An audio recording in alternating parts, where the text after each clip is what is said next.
In the shadows of galactic history, there exists a figure so terrifying that even speaking his name feels like invoking something that should have remained forgotten.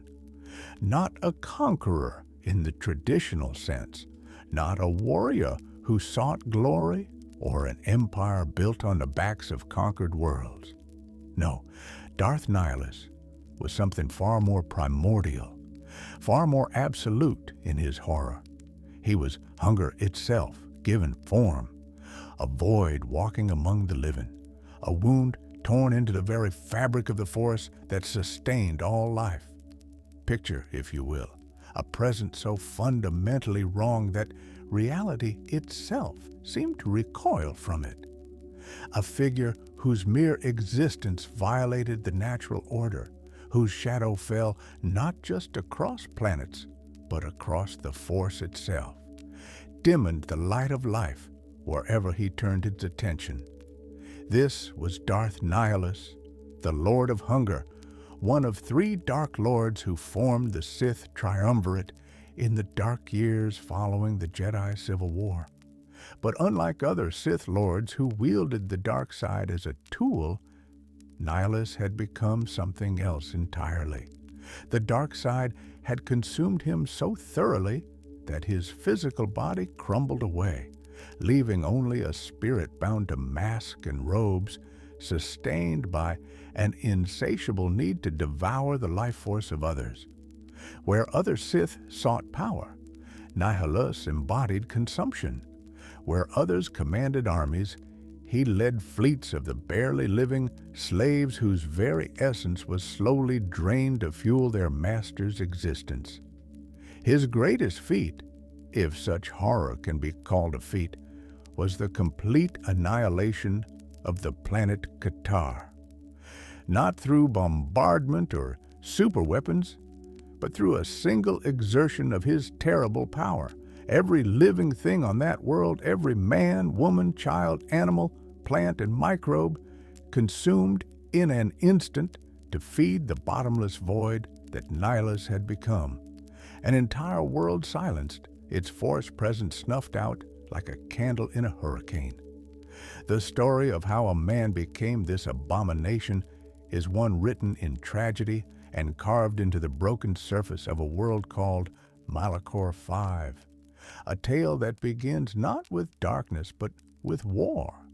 Not with evil, but with desperate choices made by desperate people trying to save a crumbling republic from an enemy that seemed unstoppable. Before we can understand the monster, we must first understand the man he was. And before we can comprehend the man, we must venture back to a galaxy at war, where the Mandalorian Neo-Crusaders swept across Republic space like a wildfire, leaving devastation in their wake. The galaxy before the storm. The years leading up to 3960, before the Battle of Yavin, were tumultuous ones for the Galactic Republic. For centuries, the Republic had known relative peace, protected by the Jedi Order and sustained by the cooperation of thousands of member worlds. But peace, as history repeatedly demonstrates, is often merely the calm between storms. From beyond the Outer Rim, a threat emerged that would shake the Republic to its foundations. The Mandalorians, legendary warriors bound by a culture that glorified combat and conquest, had reorganized under a new leader who took the title Mandalore the Ultimate. This was not the first time the Mandalorians had challenged galactic civilization, but it would prove to be one of the most devastating campaigns they ever waged. Mandalore the Ultimate had transformed the Mandalorian clans from scattered warrior groups into a unified military force he called the Neo-Crusaders. These were not simple raiders or mercenaries. They were a coordinated army with sophisticated tactics, devastating weapons, and most dangerously, an ideology that demanded constant warfare. To the Neo-Crusaders, battle was not just a means to an end, but an end in itself. Combat proved worth. Conquest demonstrated strength. To die in battle was the highest honor a Mandalorian could achieve. The Mandalorian Wars, as the conflict came to be known, began with strikes against worlds in the Outer Rim. Remote colonies found themselves facing overwhelming Mandalorian assaults. Planetary defenses that had grown complacent during years of peace crumbled before warriors who had trained for battle since childhood. World after world fell, and with each victory the Mandalorian forces grew stronger, absorbing conquered peoples into their ranks and claiming the weapons and resources of defeated systems. What made this invasion particularly devastating was not just the Mandalorians' military prowess, but the Republic's initial paralysis in responding to it. The Senate debated and deliberated while worlds burned. Bureaucrats argued over jurisdiction and authority, while entire sectors called desperately for aid that never came. The Republic military, spread thin across a galaxy and unprepared for a conflict of this scale, found itself constantly reacting rather than responding effectively. But it was the Jedi Council's response, or lack thereof, that would prove most controversial and consequential. The guardians of peace and justice in the galaxy, the Jedi had for millennia served as the Republic's champions in times of crisis. Yet when the Mandalorian threat became undeniable, when the screams of the dying echoed through the Force from world after world, the Council chose inaction. The Council's reasoning was complex, born from centuries of hard-won wisdom about the nature of the Force and the dangers of Jedi involvement in warfare. They sensed something wrong about this conflict, something beneath the surface that they could not quite identify. There were whispers among the masters that this war was not what it seemed, that unseen forces were manipulating events for purposes the Jedi could not yet discern. They counseled patience, investigation, diplomatic solutions. But to the people dying under Mandalorian bombardment, such reasoning felt like abandonment. To the Jedi who heard the cries of the innocent through the Force, the Council's restraint felt like cowardice. And to one particular Jedi Knight named Revan, it felt like betrayal of everything the Order claimed to stand for. The situation grew more desperate with each passing month. The Mandalorians pushed deeper into Republic space, their confidence growing with each victory. They began targeting not just border worlds, but established systems, striking at the heart of the Republic's industrial and population centers. Refugee crises overwhelmed the core worlds as millions fled before the Mandalorian advance. The Senate's authority eroded as member systems lost faith in the Republic's ability to protect them. Among the Jedi, tensions reached a breaking point. Younger knights and Padawans who had never known true war looked at the masters in action with growing disillusionment. How could they call themselves guardians while innocents died? How could they speak of the Force guiding them to protect life while they stood by as life was extinguished across entire sectors? This was the galaxy into which our story's protagonist lived. A man whose name has been lost to history, whose face we never truly saw, whose identity was consumed along with everything else by the hunger that would define him. But before he became Darth Nihilus, before he became the Lord of Hunger, before he became a wound in the Force itself, he was simply a man, a human male living somewhere in Republic space during the darkest hours of the Mandalorian Wars. We know almost nothing about his life before Malachor V. The historical records do not preserve his name, The few sources that reference his origins speak only in generalities. He was, by all accounts, an ordinary person caught up in extraordinary circumstances. Perhaps he was a soldier who enlisted to defend his homeworld. Perhaps he was a civilian fleeing the Mandalorian advance who found himself conscripted into the desperate Republic military. Perhaps he was simply in the wrong place at the worst possible time. What we do know with certainty is that he lost everything during the Mandalorian Wars. His family gone, his friends dead or scattered, his homeworld quite possibly destroyed. The sources speak of a man who had his will to live crushed by the weight of loss and suffering, who had witnessed such horror that something fundamental inside him broke long before his body did. This was not uncommon among those who lived through the Mandalorian Wars. The conflict left millions traumatized, bereaved, displaced. Entire generations grew up knowing nothing but war. The psychological toll was perhaps even greater than the material destruction. But for this one man, the suffering he experienced would prove to be only the beginning of a transformation that would make him one of the most terrifying beings ever to walk the galaxy. Revan's rebellion and the revanchists into this desperate situation stepped a figure who would change galactic history forever. Revan was a Jedi Knight of extraordinary power and charisma, trained by multiple masters, including the enigmatic Kreia. Where other Jedi saw complexity and urged caution, Revan saw a simple moral equation. People were dying.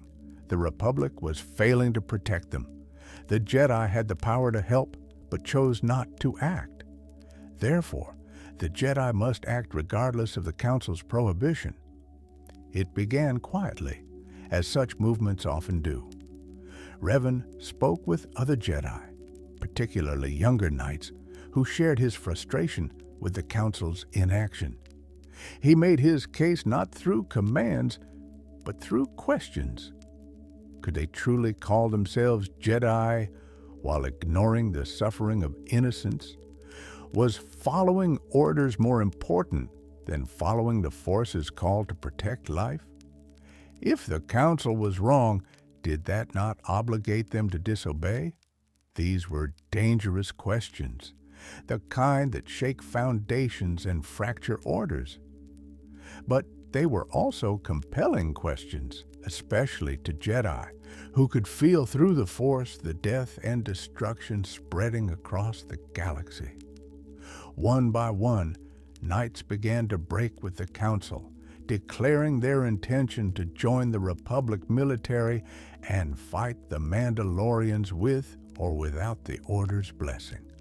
They called themselves the Revanchists, derived from an old word meaning those who seek revenge or redemption. It was a fitting name for Jedi, who felt they were avenging the failures of their leadership and redeeming the Order's purpose. Revan became their de facto leader, though he never claimed formal authority over the others. His companion, Malak, another powerful Jedi Knight, served as his closest ally and supporter. The Council tried to forbid this rebellion, of course. They called the Revanchists before them and spoke of the dangers of acting from passion, of the dark path that awaited those who gave themselves over to warfare. Master Vrook Lamar, known for his stern adherence to tradition, was particularly vehement in his condemnation.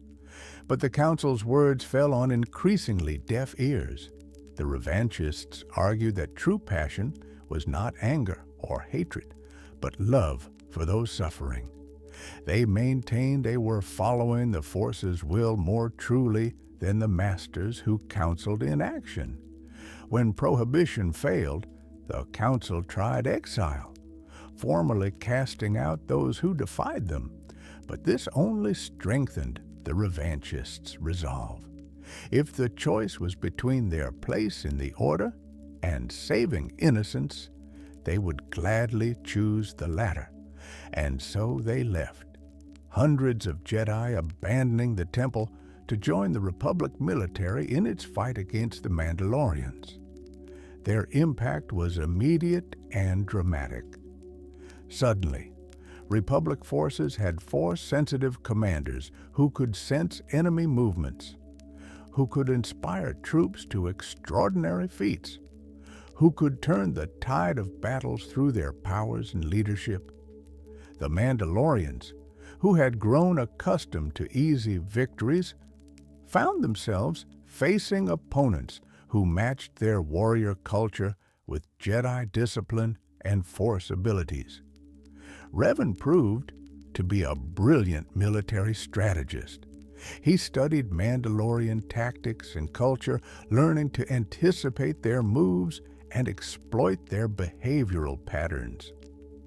He understood that the Mandalorians' greatest strength, their rigid adherence to their code of honor, was also a weakness that could be manipulated. Battles that seemed lost were turned into victories through Revan's innovative strategies and willingness to use unconventional tactics. But war changes those who fight it, even Jedi, especially Jedi. The revanchists found themselves making increasingly difficult choices, accepting greater and greater costs in the name of eventual victory. Civilian casualties became acceptable losses. Entire worlds were deemed expendable if their sacrifice could stop the Mandalorian advance. The line between necessary evil and actual evil began to blur. Among the thousands who fought under Revan's command was the man who would become Darth Nihilus. Whether he was a Republic soldier, a conscripted civilian, or perhaps even one of the revanchists himself, we cannot say with certainty. What matters is that he was there, caught up in a conflict that was destroying not just worlds, but souls. The Mandalorian Wars ground on for years, and meat grinder that consumed millions of lives on both sides. Victories came at terrible cost. The Republic pushed back against the Mandalorian advance, but each kilometer regained was purchased with blood. The Mandalorians, for their part, fought with increasing desperation as they realized they might actually lose this war. Neither side was willing to accept anything less than total victory. Revan's forces won a crucial victory at Diaxion, the jungle moon of Onderon, where they broke a major Mandalorian stronghold. The battle was vicious, with fighting that lasted weeks as Republic troops pushed through hostile terrain against entrenched Mandalorian positions. Mitra Surik, a Jedi general who would later be known as the Exile, played a crucial role in this campaign, demonstrating the tactical brilliance that had made her one of Revan's most trusted commanders. But even after Jun, the war was far from over. Mandalore the Ultimate still commanded formidable forces, and the Mandalorians had committed so completely to this crusade that defeat would mean the end of their culture as they knew it. They would fight to the last warrior if necessary.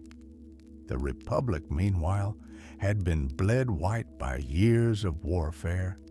Even with the revanchists' help, there was a real question of whether the Republic could endure much longer. It was in this context that Revan made a decision that would echo through history. He would not wait for the Mandalorians to be defeated gradually through attrition. He would not accept a prolonged conflict that would leave the Republic crippled even in victory. Instead, he would force a final confrontation, a single decisive battle that would end the war in one stroke. To do this, he needed two things. First, a way to lure the entirety of the Mandalorian military to one location where they could be destroyed. Second, a weapon capable of destroying them once they were gathered. Revan would find both on a world already steeped in darkness, a place where the Sith had once practiced their arts millennia ago. The world was called Malachor V. Malachor V, the world that would change everything.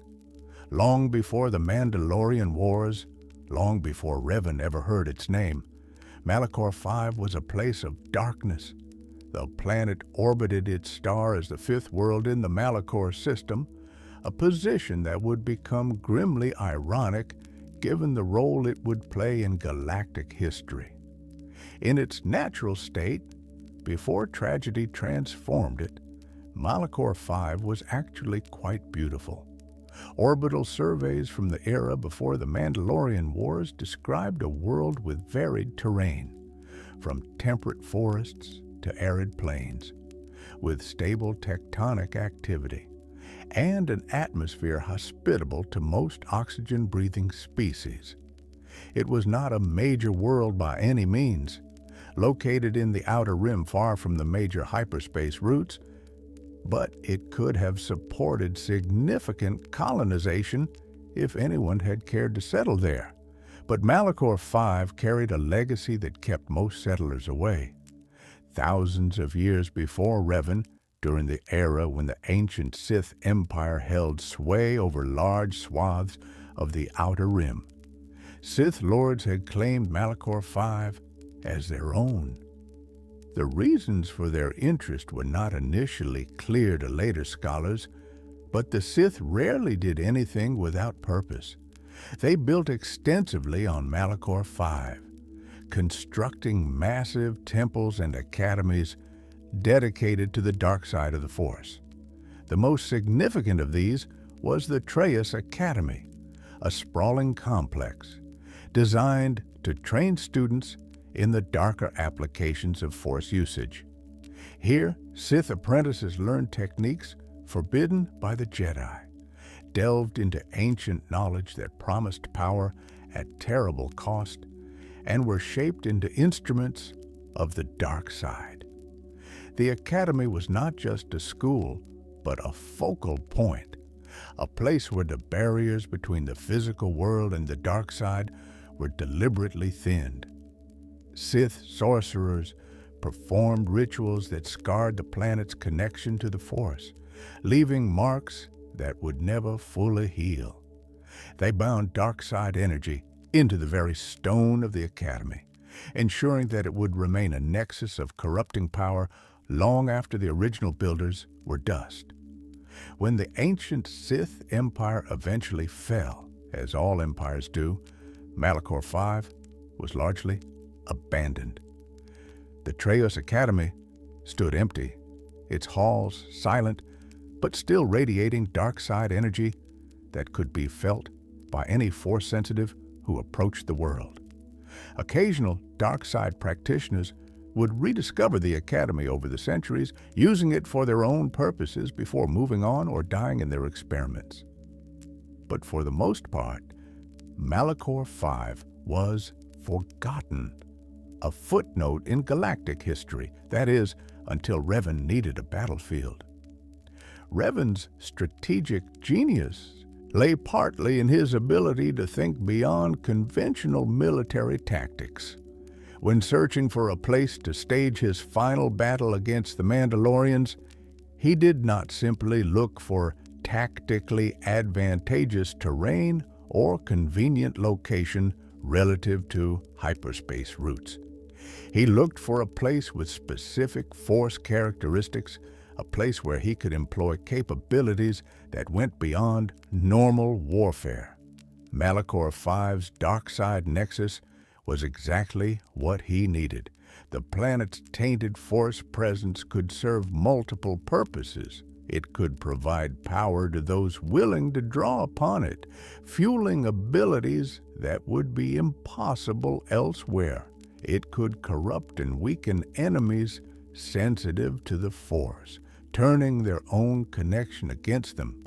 And most crucially, it could serve as a foundation for a weapon unlike anything the galaxy had ever seen. During the Mandalorian Wars, Revan had commissioned a Zabrak tech specialist named Bao-Dur to develop a superweapon. The specifications were terrifying in their implications. The weapon needed to be capable of destroying not just ships or cities, but entire fleets and potentially entire worlds. It needed to work quickly, give his enemies no time to escape, and it needed to exploit the unique gravitational properties present in certain star systems. What Bao-Dur created became known as the Mass Shadow Generator. The name itself provides insight into its function. In hyperspace travel, a mass shadow is the gravitational signature of a large celestial body, the ripple in space-time that causes ships to drop out of hyperspace when they get too close. It's a natural safety feature that prevents ships from flying through planets. The mass shadow generator would create an artificial mass shadow of unprecedented scale, but instead of simply pulling ships out of hyperspace, it would create a gravitational anomaly powerful enough to crush anything caught in its sphere of influence. The device was designed to exploit and amplify the natural gravitational fields present at Malachor 5. In essence, it would turn the planet itself into a weapon, using its mass and position to create a localized gravitational catastrophe. Anything in orbit or near the planet's surface when the generator activated would be pulled inexorably toward the planet and crushed under forces that no shield or hull could withstand. It was, by any measure, a genocidal weapon. Its activation would mean the death of everyone caught in its effect, friendly and enemy alike. There would be no warnings, no time to evacuate, no mercy. It represented the kind of absolute weapon that previous generations of military leaders had considered too terrible to use. But Revan looked at the projections for continued warfare against the Mandalorians and decided the cost was acceptable. The mass shadow generator was installed in secret on Malachor 5. The planet's dark side energy helped conceal the weapon's presence from Force-sensitive detection.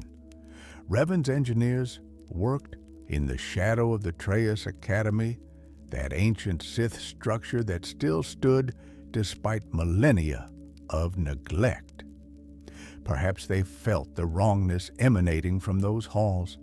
Perhaps they sensed that they were building horror in a place already soaked in suffering. But they built nonetheless, because war makes monsters of us all, and the difference between necessary evil and actual evil is often only visible in hindsight. With the weapon in place, Revan needed to lure the Mandalorians to Malachor 5. This required careful manipulation, making the planet appear to be the perfect target.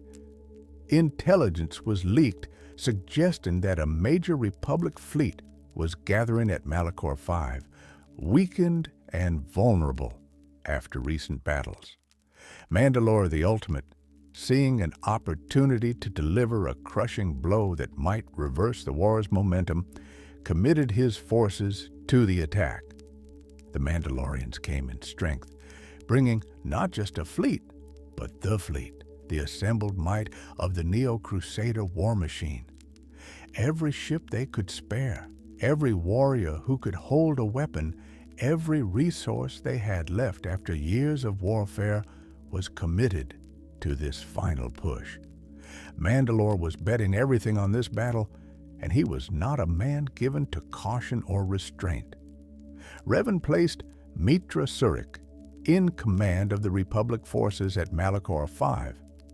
She was one of his most capable generals, known for her tactical acumen and her ability to inspire those under her command.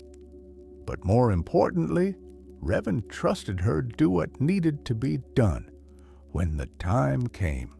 The Republic fleet at Malachor V was indeed battered and weakened, just as the intelligence suggested, because that was part of the trap. They had to appear vulnerable enough to tempt the Mandalorians into committing fully. Among the thousands of Republic troops gathered at Malachor V was the man who would become Darth Nihilus. Whether he arrived with the initial forces or was part of later reinforcements, whether he fought on a ship in orbit or on the planet's surface, we cannot say. What we know is that he was there when the trap was sprung, there when everything changed, there when a wound was torn in the Force that would never truly heal. The stage was set for a battle that would end the Mandalorian Wars, but it would also begin something far worse. The forces gathering around Malachor V had no idea that they were not just soldiers preparing for combat, but pieces being moved into position for a sacrifice of unimaginable scale. In the ruins of the Trius Academy, in the shadows of ancient Sith power, the mass shadow generator waited, and in orbit above, thousands upon thousands of men and women prepared to fight a battle that most of them would never survive. The Battle of Malachor V. The Mandalorian fleet emerged from hyperspace like a swarm of predators descending on wounded prey. Their ships filled the space around Malachor V, an armada so vast it seemed impossible that the galaxy could have produced such a force. Crusader-class capital ships anchored the formation, their weapons already charging for the opening bombardment. Swarms of fighters launched from carriers, forming attack patterns that would overwhelm point defense systems. Troop transports moved into position to deploy ground forces once the orbital defenses were neutralized. From the bridge of the Mandalorian flagship, Mandalore the Ultimate surveyed the battlefield with satisfaction. The Republic fleet appeared exactly as intelligence had suggested. Battered, undermanned, caught in an exposed position. This would be the crushing victory the Mandalorians needed, the triumph that would break Republic morale and allow the Neo-Crusaders to push all the way to the core worlds. Glory and conquest awaited. What Mandalore did not know was that Revan was not with the Republic fleet at Malachor V. The Jedi commander had positioned himself elsewhere, with a reserve force that the Mandalorians had not detected. Revan had deliberately allowed intelligence about the trap to be this good, this tempting, because he needed the Mandalorians to commit absolutely everything to this battle, and they had. The battle began with the ferocity characteristic of Mandalorian warfare. They tore into the Republic lines with overwhelming force, their ships shredding through defensive formations with practiced efficiency. Republic vessels, already damaged from previous engagements, found themselves hard-pressed to maintain their positions. Explosions blossomed in the void as ships on both sides were destroyed, the metal coffins spilling their crews into the uncaring vacuum. But the Republic forces, despite appearing on the verge of collapse, held their positions. This was not retreat or rout, as the Mandalorians expected. It was controlled resistance. Ships fighting and falling back in patterns that seemed desperate, but were actually calculated. They were buying time, drawing the Mandalorians deeper into the trap. On the surface of Malachor V, ground forces clashed in the shadow of ancient Sith ruins. Republic troops who had been stationed on the planet fought desperately to hold key positions against Mandalorian drop troops. The fighting was brutal in close quarters, warriors struggling over control of worthless ground that would soon become everyone's grave. Among these troops, somewhere in that chaos of blast of fire and hand-to-hand combat, was the man who would become Nihilus. He fought. He survived, at least initially. He watched friends die, saw the terrible efficiency of Mandalorian combat doctrine up close. Every moment was trauma, every hour was horror, and still the battle raged on. In orbit, the battle's intensity increased. The Mandalorians pressed their advantage, confident that victory was within reach. They pushed the Republic fleet back toward Malachor 5, forcing them into tighter defensive formations. Ship after ship was destroyed, escape pods ejecting frantically as doomed vessels broke apart. The Mandalorians lost ships too, of course. This was no easy victory, but they were winning, and that was what mattered. Then Revan arrived. His reserve fleet emerged from hyperspace at a precisely calculated position, catching the Mandalorians from an unexpected vector. Suddenly, the hunters found themselves caught between two forces. The seemingly beaten Republic fleet at Malachor 5 rallied, their retreat revealed as tactical positioning.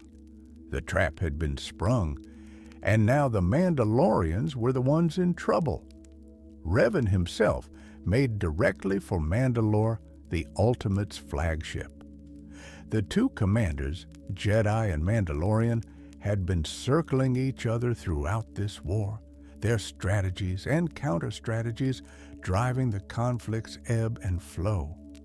Now they would meet in direct confrontation, leader against leader, in a duel that would decide not just this battle, but the war itself.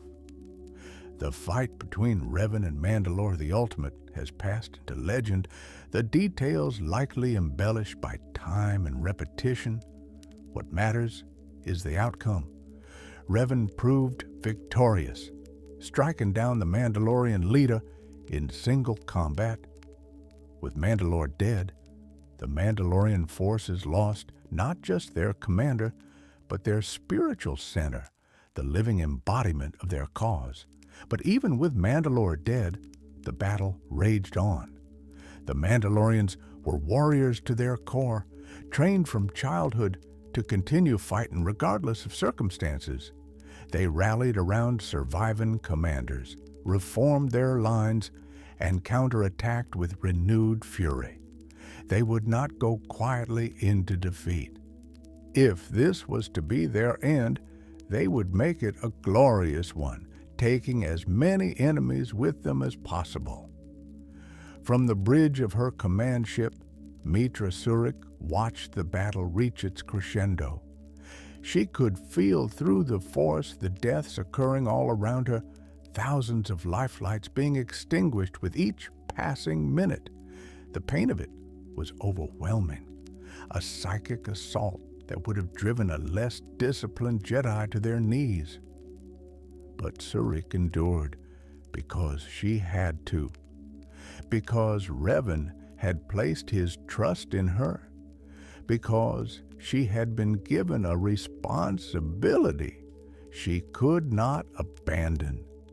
The Mandalorian fleet was beginning to falter, but they were far from defeated.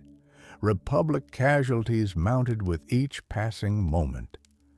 And critically, there was a danger that the Mandalorians might break contact and scatter, preserving enough of their force to continue the war. The trap had sprung, but the prey was not yet caught. Surik looked at Bao-Dur, the Zabrak tech specialist who had created the superweapon now hidden on Malachor 5. The man who would have to live with what came next. He met her eyes, and in that look, a question hung between them. A question whose answer would condemn thousands but potentially save millions. A question that represented the terrible calculus of warfare where choosing who lives and who dies becomes a matter of strategic mathematics. All around them, ships burned and soldiers died. Below them, on Malachor V's surface, ground forces from both sides were locked in combat that would decide nothing, because the real decision was about to be made on this bridge, in the space between one breath and the next. The battle hung in the balance. The Mandalorians could still escape. The war could continue, or Mitra Surik gave a single nod. It was not a grand gesture. There was no speech, no dramatic pronouncement, just a simple nod, one human being to another, communicating a decision that both of them understood and neither of them wanted to make.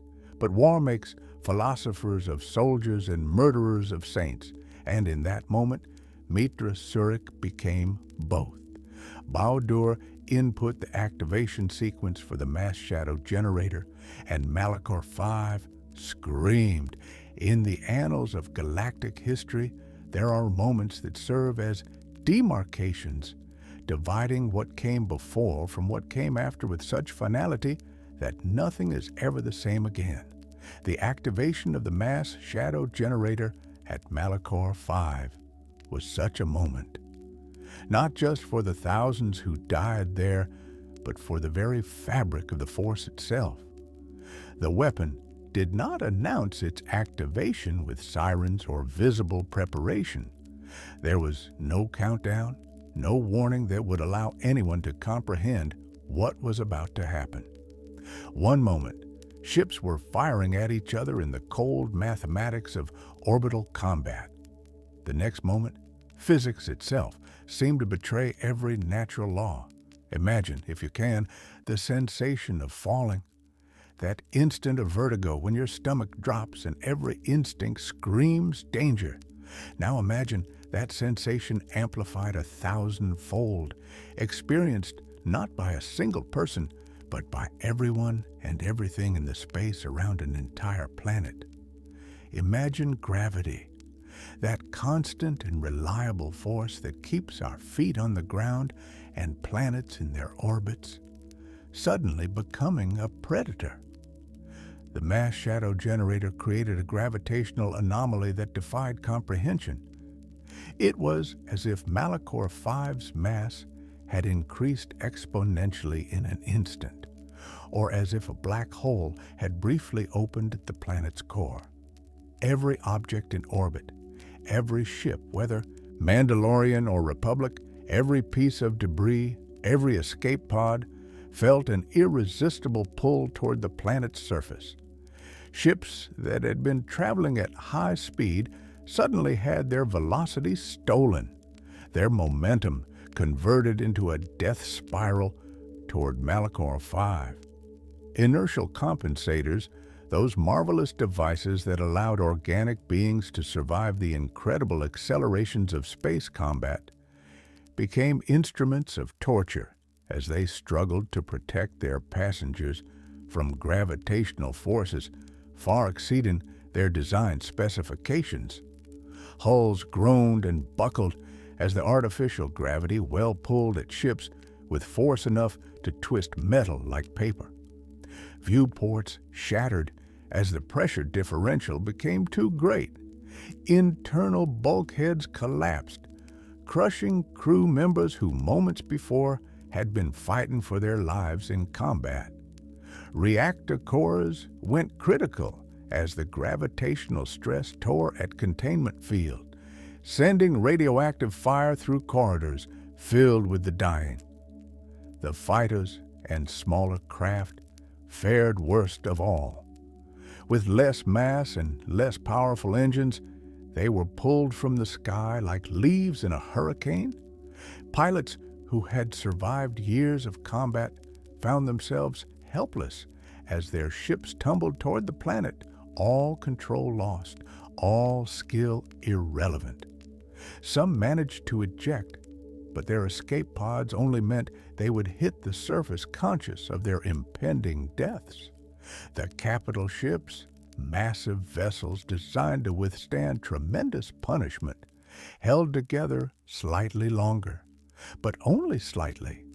The Mandalorian Crusader-class ships, those symbols of Neo-Crusader might, broke apart as they fell.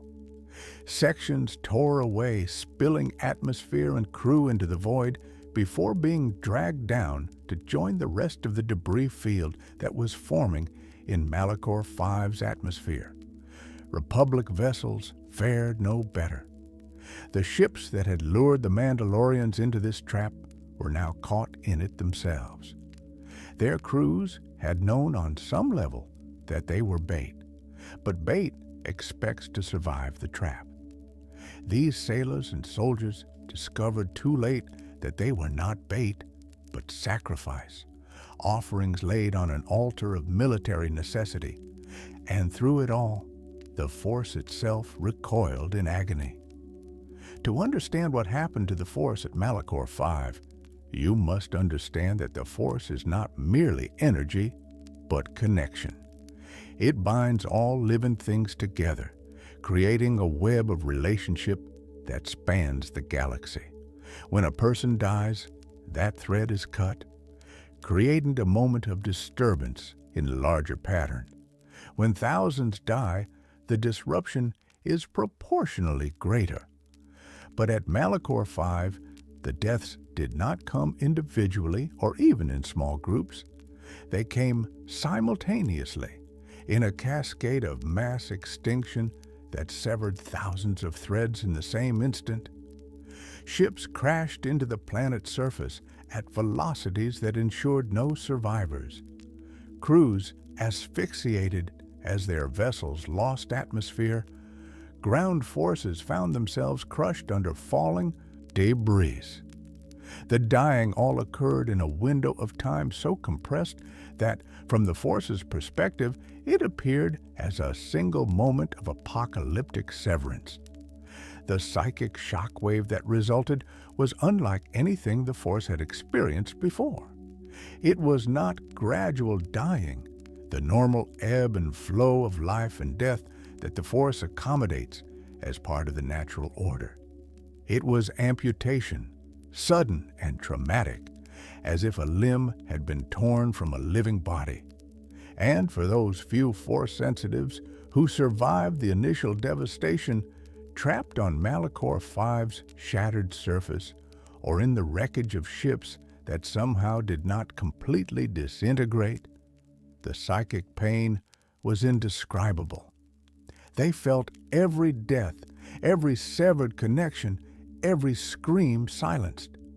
The Force, which had been their greatest gift, became their greatest curse, subjecting them to a symphony of suffering that no mortal mind was equipped to process.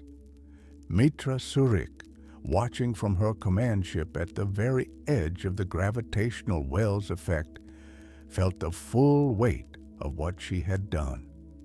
The deaths she had authorized, the choice she had made, crashed into her consciousness with overwhelming force.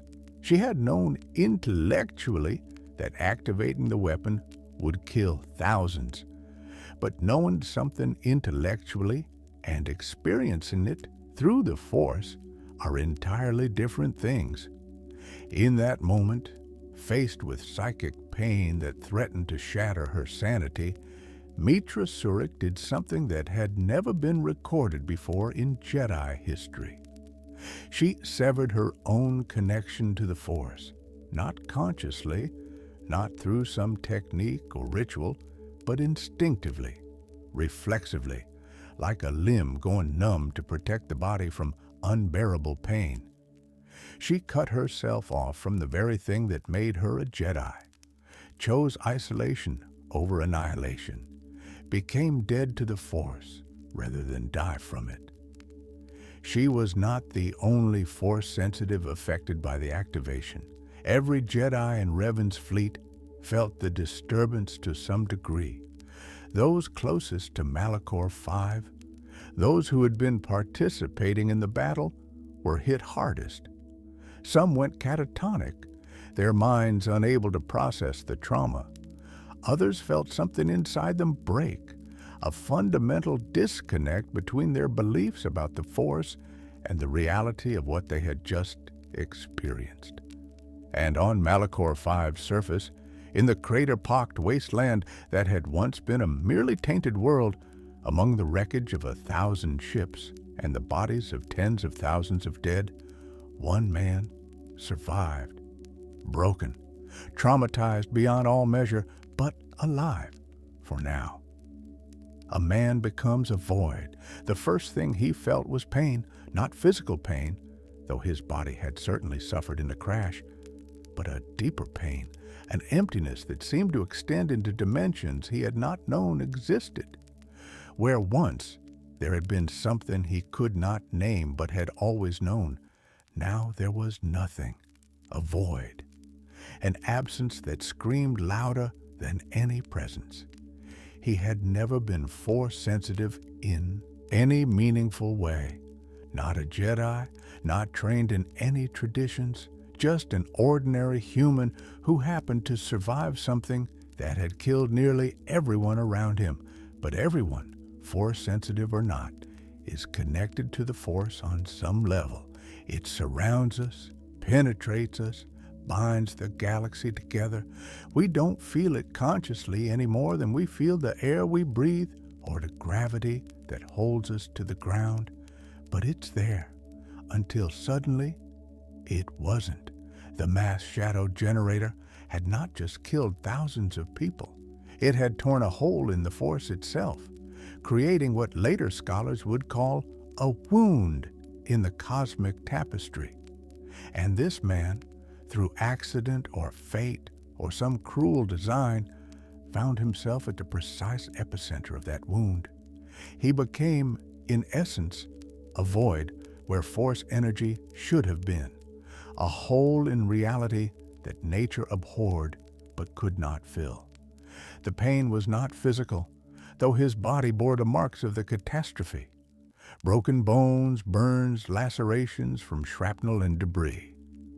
Any one of these injuries should have been fatal without medical attention, but somehow he clung to life. The pain was psychological, spiritual, an agony of absence that went beyond any terminology he had to describe it. Imagine starving, but being unable to eat. Imagine drowning while surrounded by air. Imagine a thirst that water cannot quench, a cold that fire cannot warm, a darkness that light cannot pierce.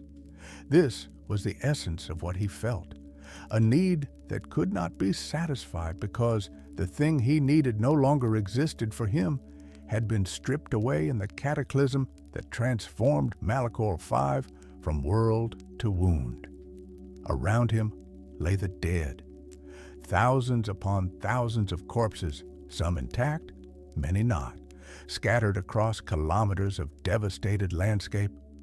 Mandalorian warriors who had sought glory in combat, struck down before they could even understand what had killed them. Republic soldiers who had followed orders, trusted their commanders, believed they were serving a greater good, now reduced to broken bodies, cooling in the eerie twilight of a planet whose very orbit had been destabilized. The sky above was wrong. The mass shadow generator had fractured Malachor V's crust, breaking the planet into massive fragments that remained loosely bound by gravity but no longer formed a cohesive whole. In the gaps between these fragments, space itself was visible, but distorted by the gravitational anomalies that still pulsed and writhed around the ruined world. Lightning played constantly through the atmosphere, generated by the interaction of the planet's magnetic field with the spatial distortions. He should have died. By every reasonable metric, survival was impossible. But the wound in the force that had been created, the void that existed where he stood, was not bound by reasonable metrics. It was an aberration, a violation of natural law, and it sustained him through means that defied explanation. He wandered through the wreckage, mind barely functioning, body moving on autopilot. Time became meaningless. Perhaps he walked for hours or days. It was impossible to say. The light never changed on Malachor V's broken surface, the lightning-scarred twilight remaining constant regardless of where the sun might be beyond the distorted sky. Then he found another survivor. The other man was badly injured, trapped in the wreckage of what had been a Republic transport. Conscious but dying, blood loss and internal injuries ensuring that his death was only a matter of time. When the survivor approached, the trapped man's eyes widened with something that might have been hope or might have been fear. What happened next changed everything. The survivor reached out, perhaps intending to offer comfort or assistance. But when their hands touched, something else occurred. The dying man gasped, his body convulsing, his eyes going wide with shock and pain, and our survivor felt something flow into him from the dying man, something that filled the void inside him just slightly, easing the unbearable absence for just a moment. It was the dying man's life force, his connection to the Force, being drawn out and consumed by the void that the survivor had become. It was not intentional, not a conscious act, but it happened nonetheless. The universe, abhorring the vacuum that existed where the survivor stood, rushed to fill it with energy from the nearest available source. The dying man deflated like a punctured balloon, not just dying, but being consumed. Every spark of life pulled from him to feed the emptiness in the survivor. And for the survivor, there was a moment of relief from the terrible hunger, a brief respite from the agony of absence. Then the consumed energy was gone, metabolized or dispersed or simply insufficient to fill the void, and the hunger returned worse than before, because now he had felt for just an instant what it was like to satisfy that need, and the knowledge of that satisfaction made its absence all the more unbearable. He found another survivor and another. Each time, the same thing happened.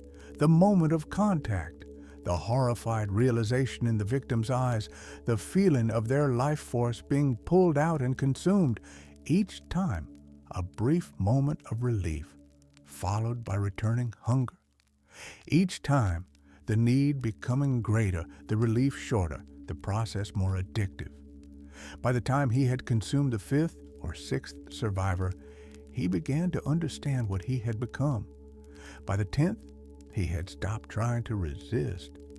By the 20th, he was actively seeking out survivors, hunting them through the wreckage like a predator, driven by a need that had become more powerful than morality or sanity or any consideration beyond feeding the hunger.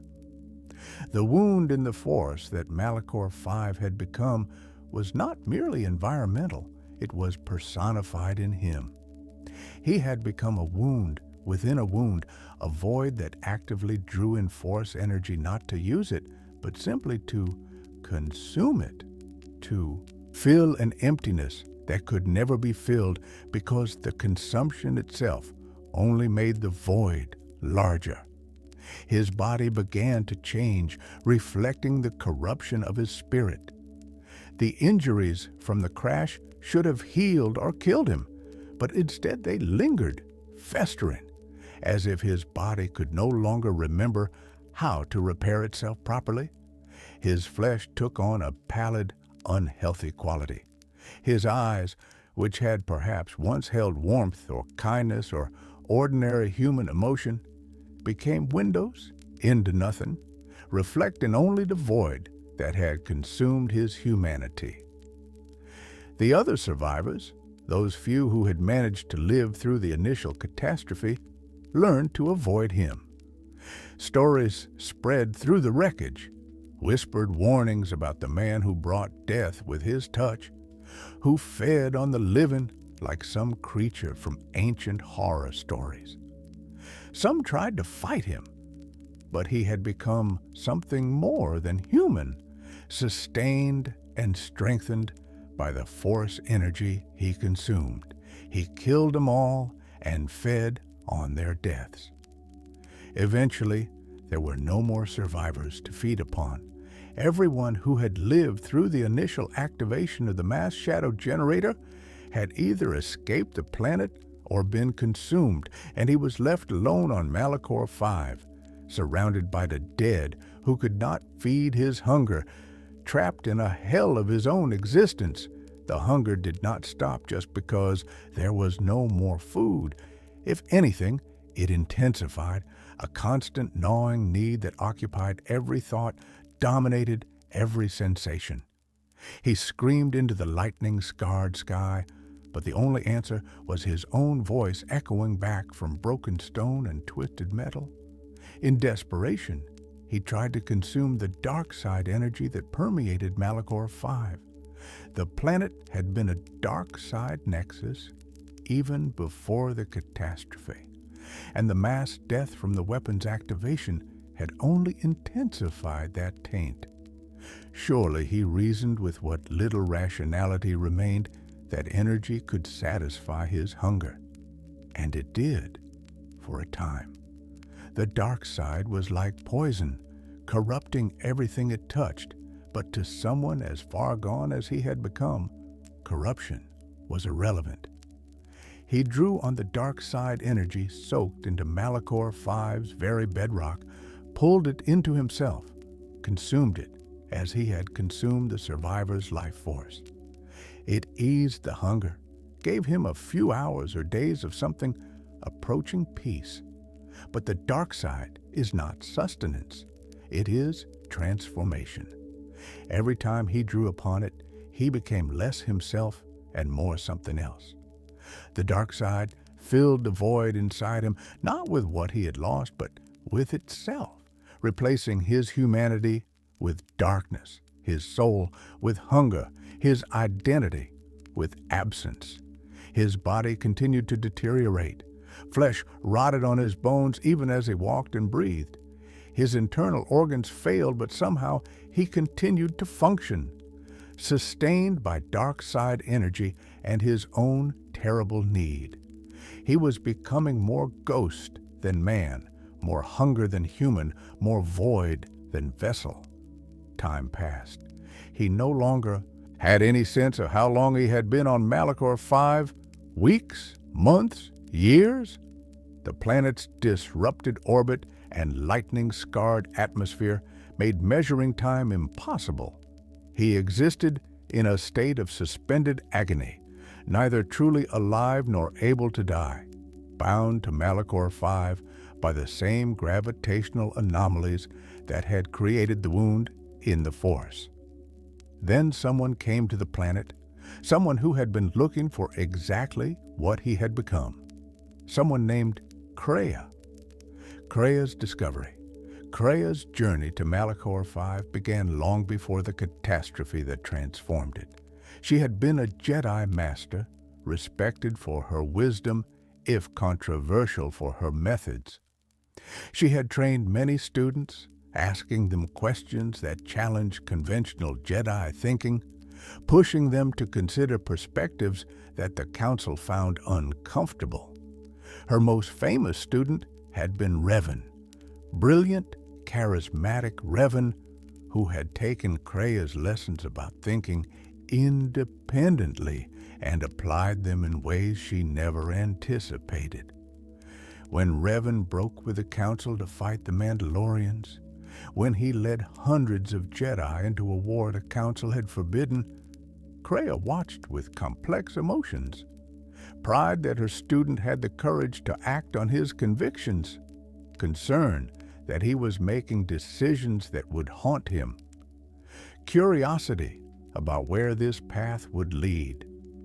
When Revan won the Mandalorian Wars, but in the process fell to the dark side, becoming a Dark Lord of the Sith and turning his armies against the Republic, the Jedi Council looked for someone to blame. They settled on Kreia, the master who had trained Revan, whose unorthodox teaching methods had clearly corrupted her students. Never mind that dozens of other masters had also trained Revan. Never mind that Kreia had never advocated for war or dark side usage. She was a convenient scapegoat, and the council needed to be seen taking action. They exiled her from the Order, not with anger or accusations, but with disappointed shaking of heads, with the calm certainty that her methods had been wrong and her judgment flawed. They stripped her of her rank, forbade her from teaching, and sent her away with the quiet expectation that she would accept this judgment and fade into obscurity. Instead, Kreia became angry. For years, she had taught students to question, to think, to consider all perspectives. She had believed in the Jedi Order's mission, even while critiquing its methods. But the exile forced her to question everything she had believed. If the Council could cast her out for the actions of a student she had not controlled, what did that say about Jedi justice? If asking difficult questions was grounds for exile, what did that say about Jedi wisdom? If the Order was more interested in assigning blame than understanding truth, what did that say about their vaunted connection to the Force? She began to see the Jedi Order not as guardians of light, but as fundamentally flawed, an organization that had grown rigid and dogmatic, that valued conformity over wisdom, that feared questions more than ignorance. And if the Jedi were flawed, what did that say about their interpretation of the Force? Kreia went looking for Revan, trying to understand what had turned her brightest student to darkness.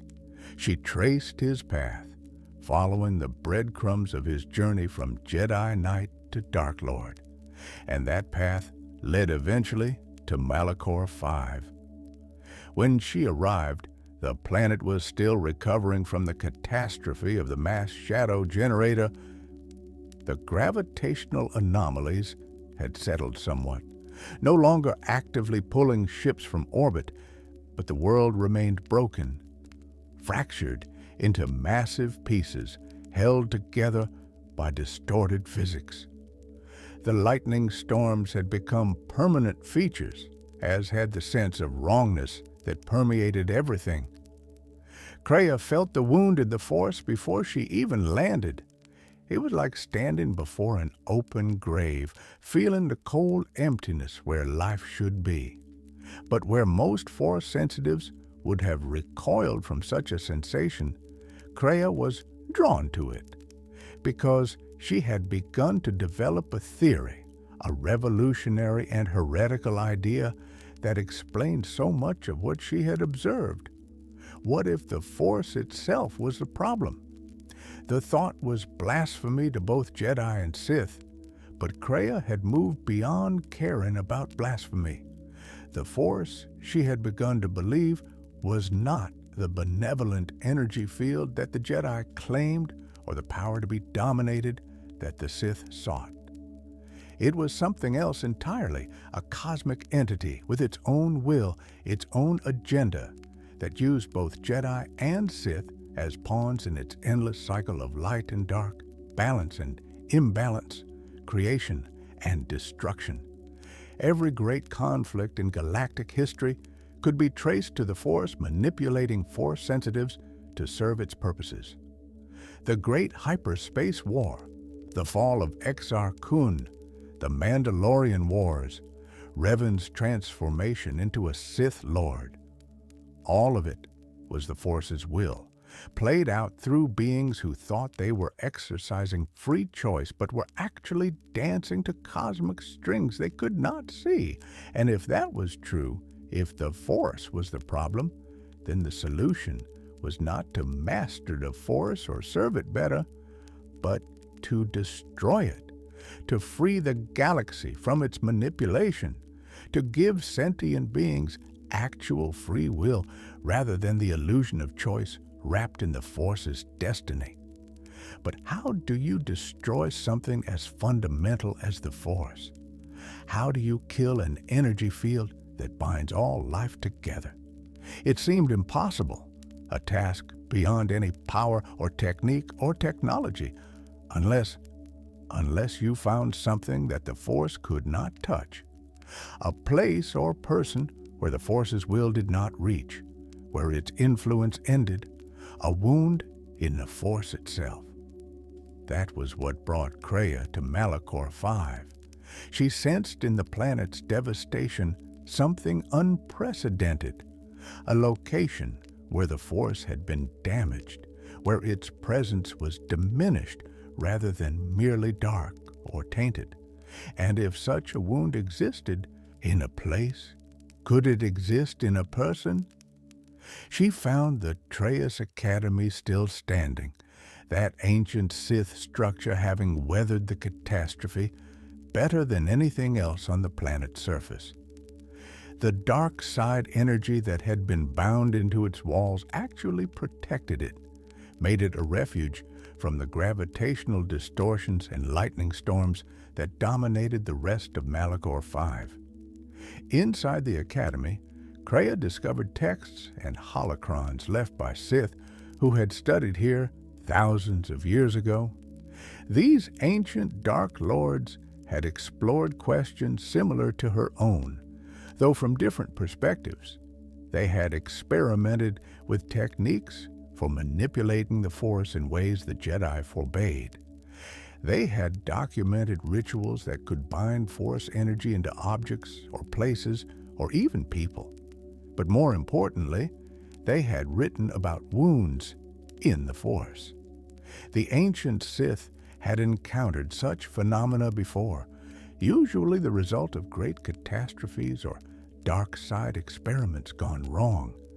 They had studied these wounds, tried to understand them, attempted to exploit them.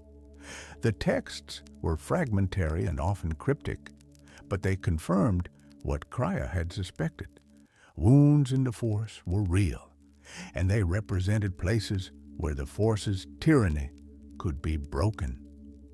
She set up residence in the Traeus Academy, making the ancient structure her base of operations. She continued her studies, delving deeper into forbidden knowledge, searching for understanding that would allow her to actualize her vision. And she began reaching out through the Force, searching for wounds that might serve her purposes. She found two. The first was relatively close, on the shattered surface of Malachor 5 itself. A man, if he could still be called that, wandering through wreckage and feeding on dark side energy. When Kreia approached him, she felt the absence where his presence should have been, the void that consumed Force energy rather than generating it. He saw her and immediately tried to consume her, reaching out with hunger that had become instinctive. But Kreia was a Jedi Master, had been for decades, and she knew techniques for shielding her Force presence that the creature could not penetrate. She studied him from a safe distance, observing how he moved, how he fed, how he sustained his impossible existence. This was what she had been looking for. Not just a wound in the Force, but a wound that could move, that could act, that could be directed. If trained properly, guided correctly, such a being could become a weapon against the Force itself. He could consume Force-sensitive beings, drain Jedi and Sith alike, starve the Force by removing those who channeled its power. Kreia approached carefully, speaking to the remnants of consciousness, still lurking in the hunger-mad creature. She told him she understood what he had become, that she knew the nature of his hunger and could teach him to control it, to feed it without being consumed by it. that she offered purpose to, replace the endless agony of existence without meaning. It took time, weeks, or perhaps months, but eventually she reached the part of him that was still human enough to respond. He accepted her offer, not because he understood or agreed with her philosophy, but simply because the alternative was remaining on Malachor 5, slowly going madder with each passing day. She gave him a name, or perhaps he chose it himself, with what remained of his capacity for identity. Nihilus, from an ancient word meaning nothingness, the void, the absence of meaning and existence. It was a name that suited what he had become, a title that acknowledged the transformation from man to wound, from person to absence. Darth Nihilus, the Lord of Hunger, the first student of Krea's new Sith Academy, built on the ruins of the old, dedicated not to mastering the Force, but to destroying it. But Krea needed more than one student if her vision was to succeed. So she went looking for another wound in the Force, another being twisted and broken enough to serve her purposes, and she found him, a Sith Lord whose body should have died 1,000 times, but was held together by pure hatred and pain. His name was Sion. The formation of the Sith Triumvirate. Darth Sion's story began long before Malachor 5, in the era of the Great Sith War, when Exar Kun had tried to establish a new Sith empire. Sion had been a Sith marauder even then, a warrior who specialized in close combat and channeling dark side energy through his body to enhance his physical capabilities. He had been struck down in battle, injuries so severe that death should have been instant. But Sion had discovered something in that moment of dying, a technique, or perhaps just a realization that the dark side could sustain him if he was willing to pay the price. He called upon his pain, his anger, his hatred, and used those emotions to bind his spirit to his broken body. He rose from what should have been death, held together by dark side energy and sheer force of will. But such a technique came with terrible costs. His body never truly healed, the wounds remaining open and festering. Every movement brought agony, every breath was pain.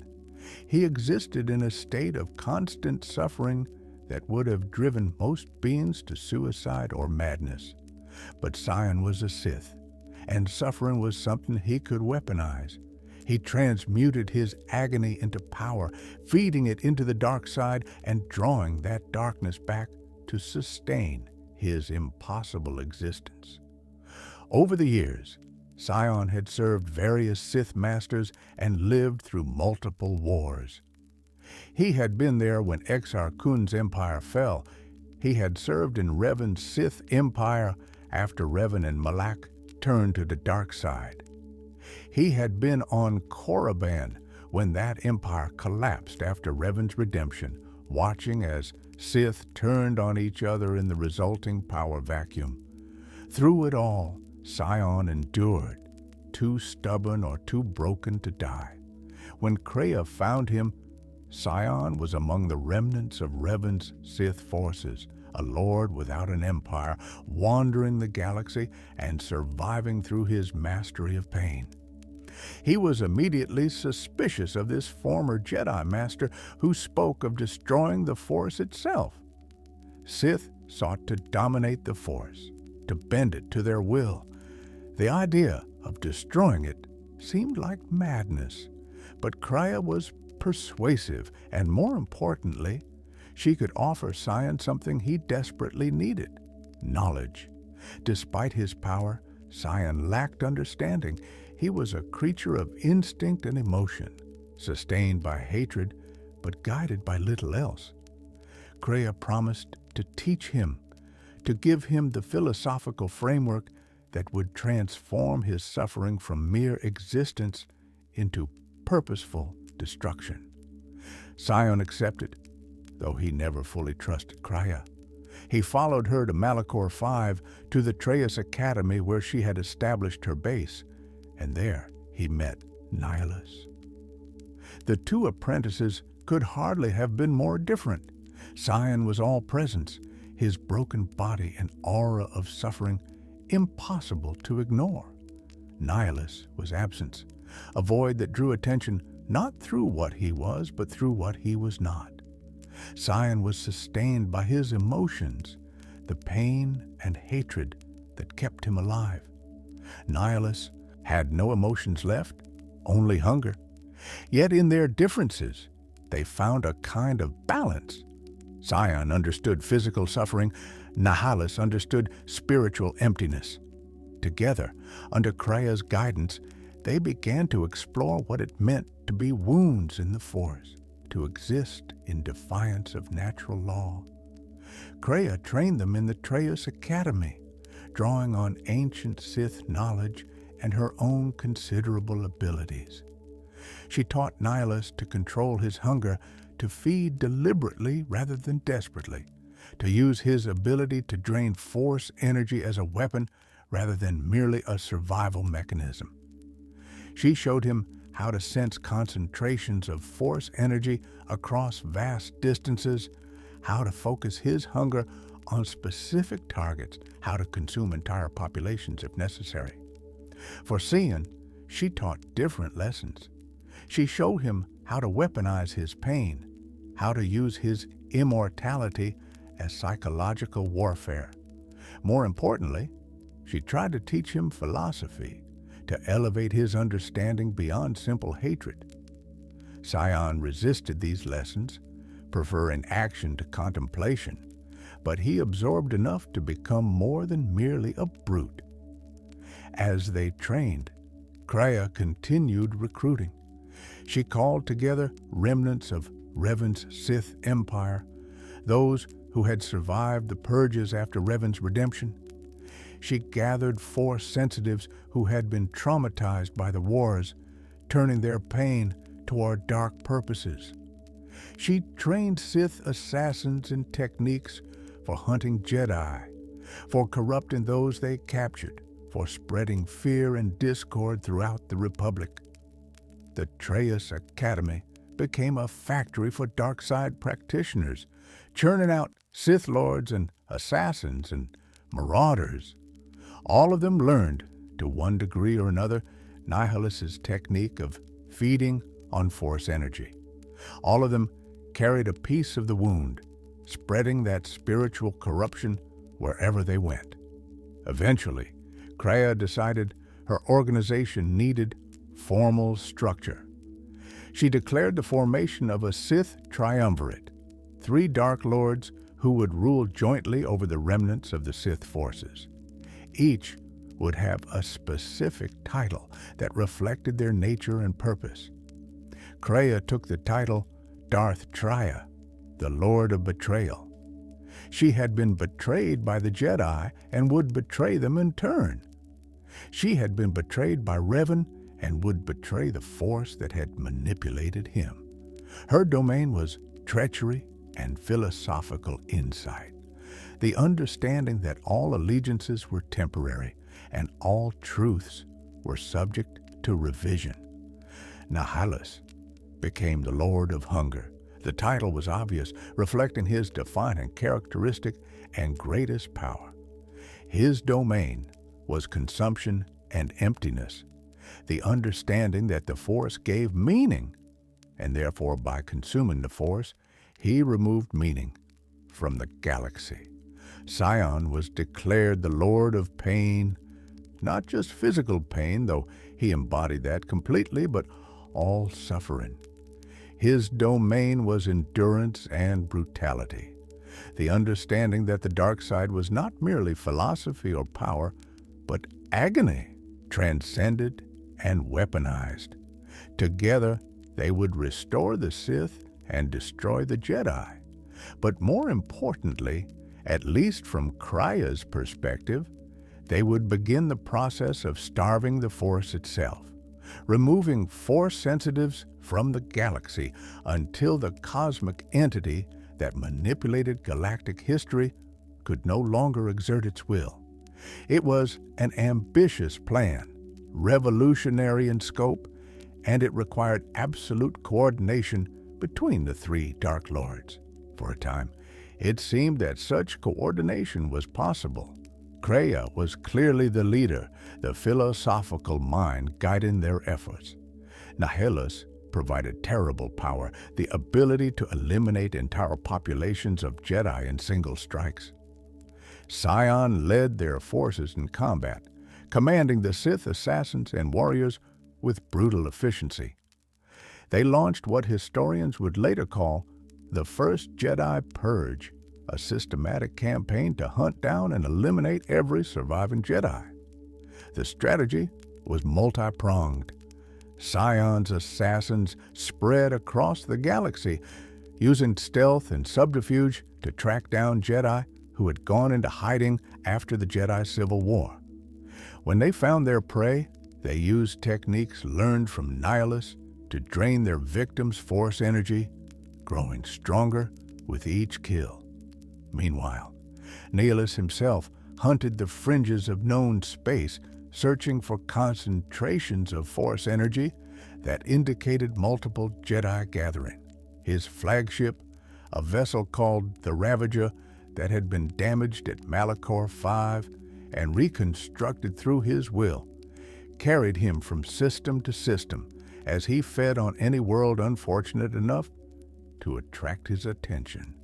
The Jedi Order, already weakened by the Jedi Civil War and fragmented by internal debates about their role in the Mandalorian Wars, found itself facing an enemy that seemed unstoppable. Traditional tactics were useless against a foe who could consume them through the very force they relied upon. Hiding was difficult when the enemy could sense force energy from across the galaxy, and fighting back required organization that the Jedi simply did not have. Jedi Masters went into hiding, severing their connections to the Force to avoid detection, becoming shadows of themselves. Jedi Knights abandoned the Order, trying to lose themselves in the galaxy's countless systems. Padawans were told to forsake their training, to live as ordinary citizens and never touch the Force again. The Triumvirate's campaign was devastatingly effective. Within a few years, the Jedi Order that had stood for thousands of years was reduced to perhaps a few dozen survivors scattered across the galaxy. The Sith, who themselves had been hunted nearly to extinction after the Jedi Civil War, had risen again and seemed poised to finally achieve what so many Dark Lords before them had failed to accomplish. But success brought problems. Specifically, it brought philosophical differences between the three Dark Lords to the surface, differences that had been papered over during the initial formation of the Triumvirate, but were never truly resolved. Nihilus's hunger was growing stronger, not weaker, with each feeding. He needed to consume more force energy more frequently, and his standards for targets were dropping. Where once he would only feed on concentrations of force sensitives, now he was willing to drain entire planets regardless of whether many force users were present. The hunger was consuming him from within, making him less a purposeful weapon and more a force of nature. Sion was growing impatient with Kreia's philosophical approach. He wanted to strike at the Jedi directly, to crush them openly rather than hunt them in shadows. More importantly, he resented Kreia's teachings, her endless questions and philosophical debates.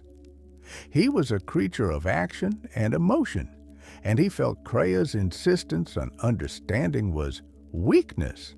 And Kreia was beginning to realize that her students had grown beyond her ability to control. She had created them to be wounds in the Force, but wounds by their nature do not follow direction well. They simply consume, simply destroy, simply exist as violations of the natural order. Trying to guide such beings toward a specific philosophical goal was like trying to direct a hurricane or reason with an earthquake. The breaking point came one day when Kreia was meditating in the Traius core, the deepest chamber of the Academy. She was not expecting an attack. Why would she? She was the master, the founder of the Triumvirate, the one who had found both Nihilus and Sion and trained them. She should have remembered her own title. She was the Lord of Betrayal, which meant that betrayal was the nature of her domain. And if betrayal was natural, inevitable, fundamental to the Sith way, then of course her own students would eventually betray her. The only question was when, not if. Sion struck first, his movements guided by pain and rage rather than technique.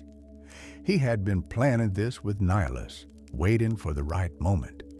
Kreia was powerful, but she was still recovering from old injuries and had not fully restored her connection to the Force after years of trauma.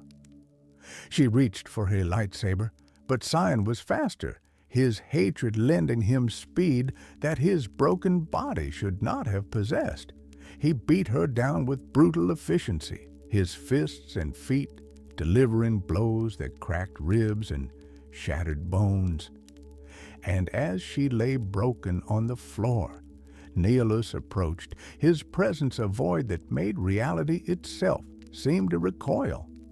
Together, they performed a technique Kreia herself had taught them, though she had never imagined it would be used against her.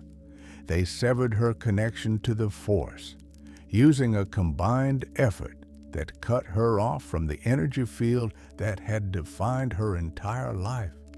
It was the same technique that Jedi Masters could perform on fallen Jedi, the ultimate punishment, but amplified through dark side power and executed with vicious precision.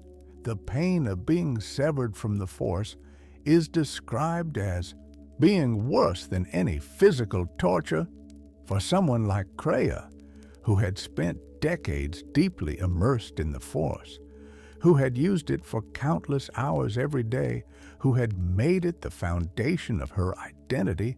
The severance was like having part of her soul ripped out. She lay in the Traius core, powerless, broken, betrayed by the students she had trained. Sion stood over her, his ruined face twisted into something that might have been a smile. Nihilus said nothing, as always, but the void of his presence seemed to pulse with satisfaction. They exiled her from Malachor V, cast her out from the organization she had founded, left her to wander the galaxy without the Force that had sustained her. The Lord of Betrayal had been betrayed, and there was a terrible symmetry to it that even in her pain and rage, Kreia had to acknowledge. Nihilus and Sion declared themselves the new leaders of the Sith Triumvirate. Nihilus took the title of Dark Lord, the senior position. Though in practice the two lords operated independently, they continued the Jedi Purge, now without Kreia's philosophical guidance, driven purely by their own natures. Nihilus's hunger intensified. Without Kreia to teach him control, he became an ever greater threat not just to Jedi, but to all life. He consumed more frequently, fed more desperately, grew stronger and more unstable with each feeding. And one day, his hunger would lead him to a world called Qatar, where an atrocity would occur that would make even the horrors of Malachor V seem like a footnote. The devastation of Qatar. In the aftermath of Darth Tria's exile, the first Jedi Purge intensified beyond anything the galaxy had seen before. Without Kreia's philosophical restraint or strategic guidance, Nihilus and Sion unleashed a campaign of annihilation that was remarkable in its thoroughness and terrifying in its brutality. Darth Sion commanded the ground forces, so to speak. His network of Sith assassins spread across known space like a plague, hunting Jedi who had gone into hiding. These assassins wore masks imbued with dark side energy that helped corrupt their victims, turning captured Jedi to the dark side through a combination of torture, Sith poisons, and psychological manipulation. Those who could not be turned were executed, their Force energy drained to strengthen the assassins who killed them. Sion himself hunted the more powerful Jedi Masters personally, relishing the combat and feeding on the suffering he inflicted. He was particularly brutal in his methods, often torturing his victims for days before finally killing them. To Sion, the pain was the point, both the pain he experienced in his own broken body and the pain he inflicted on others. He was the Lord of Pain, and he made sure everyone understood what that title meant.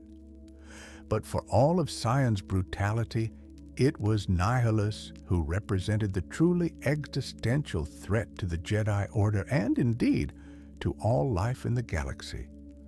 Because, while Sion killed Jedi, one at a time, Nihilus could erase entire populations with a single exertion of his terrible power.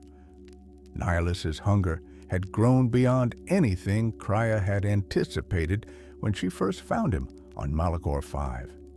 With each feeding, the void inside him expanded rather than being filled.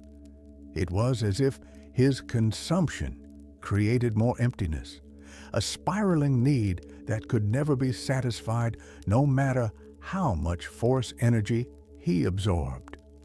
His physical body had deteriorated to the point where it no longer existed in any meaningful sense. The dark side energy he constantly consumed had eaten away his flesh, dissolved his organs, reduced his mortal form to nothing. What remained was spirit encased in armor and mask, a consciousness bound to physical objects through dark side techniques but no longer connected to living tissue. The mask was crucial. It had belonged to him, that original man who survived Malachor 5, but now it had become his face, his identity, the focal point through which his hunger manifested. Beneath the mask was nothing, literally nothing, just void where a face should have been. The robes and armor similarly were not clothing, but containers, shapes holding together a presence that had no natural form. He commanded a flagship called the Ravager, a Republic capital ship that had been all but destroyed at the Battle of Malachor 5. The vessel should have been abandoned as unsalvageable, its hull breached in countless places, its systems catastrophically damaged, its structural integrity compromised beyond any reasonable repair. But Nihilus held it together through pure force of will, using the dark side to maintain what physics said was impossible. The Ravager drifted through space as a ghost ship, barely habitable, its corridors open to vacuum in many places, its systems failing constantly and being maintained only through Nihilus's concentration. The crew were slaves, Force sensitives who had been captured and broken, their life energy slowly drained to sustain their master. With this flagship and its escort of barely functional vessels held together by dark side sorcery, Nihilus hunted the galaxy for concentrations of Force energy. He could sense Force sensitives from incredible distances, his hunger making him exquisitely attuned to the presence of what he needed to consume. When he found a world rich in the Force, he would bring the Ravager into orbit and feed. The technique he had developed was unlike anything seen before in galactic history. Nihilus would extend his consciousness across an entire planet, reaching out through the Force to touch every living being on the surface. Then, in a single, coordinated instant, he would drain them all simultaneously, pulling their life force out of their bodies and into himself. It was not a slow process. There was no gradual weakening, no time for victims to understand what was happening. One moment, billions of beings would be going about their lives. The next moment, they were dead, their bodies collapsing where they stood, their minds extinguished like candles in a hurricane. Every human, every alien, every animal, every plant, every microbe, all life consumed in an instant to feed the Lord of Hunger. The effects on the planets themselves were catastrophic. Life was not merely removed, but its very possibility was destroyed. The Force, which binds all living things together, was damaged in these places, creating smaller versions of the wound that existed at Malachor 5.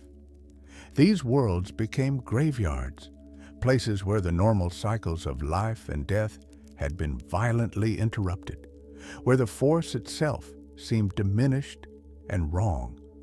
But Nihilus's hunger drove him to take greater and greater risks.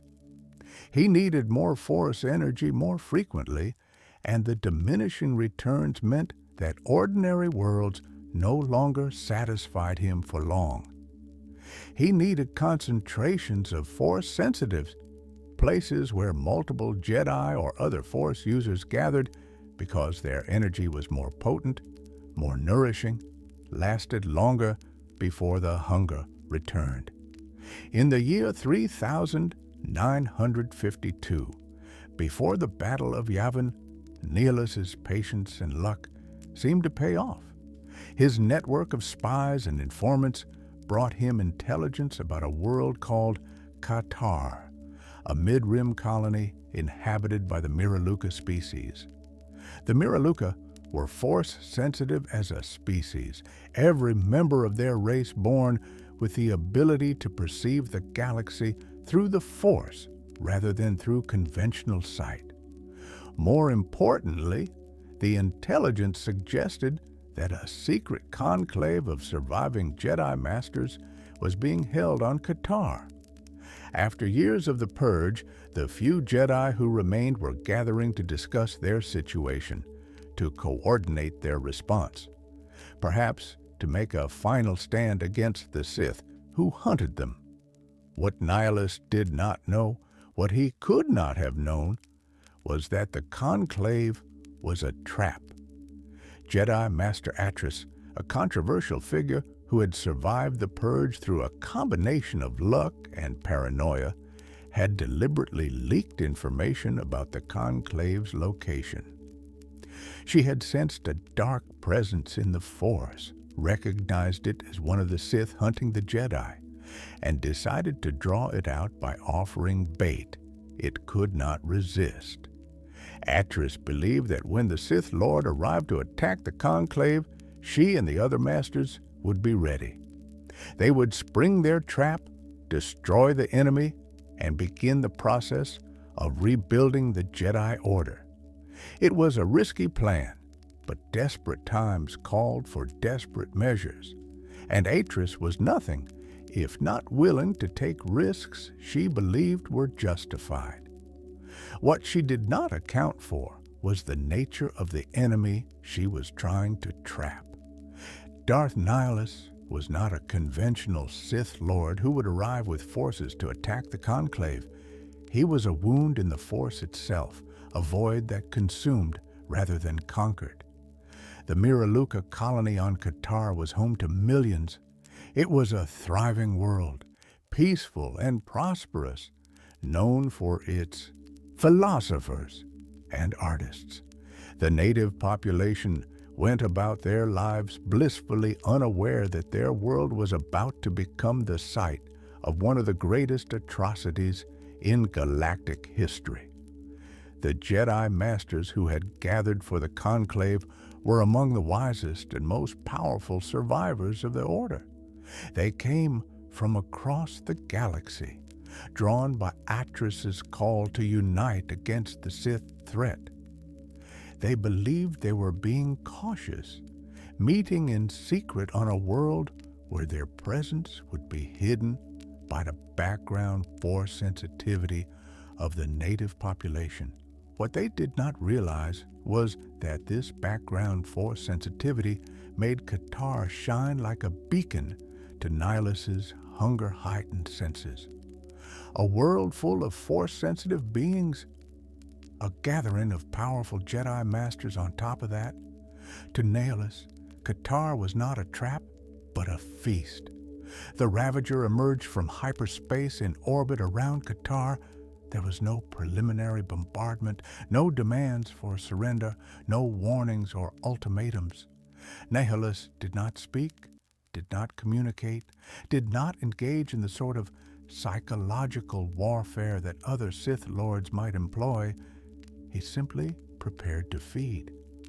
On Qatar's surface, some of the more powerful Force sensitives felt a disturbance, a presence approaching, or perhaps more accurately, an absence, a void that was coming to swallow everything. The Jedi Masters felt it most acutely, recognizing that something was terribly wrong, that Atris's trap had become their tomb. But by the time they realized the danger, it was already too late. Nihilus reached out across the planet, his consciousness expanding to touch every living being on Qatar. And then he fed. It happened in an instant, too fast for most victims to even register what was occurring. One moment, the Miraluka went about their lives, felt the familiar presence of the Force connecting them to each other and to all life. The next moment, that connection was severed violently, their life force ripped out of their bodies and consumed by the void that was Darth Nihilus. The Jedi Masters, more attuned to the Force and more powerful in its use, lasted slightly longer. Seconds, perhaps, where others had only fractions of seconds.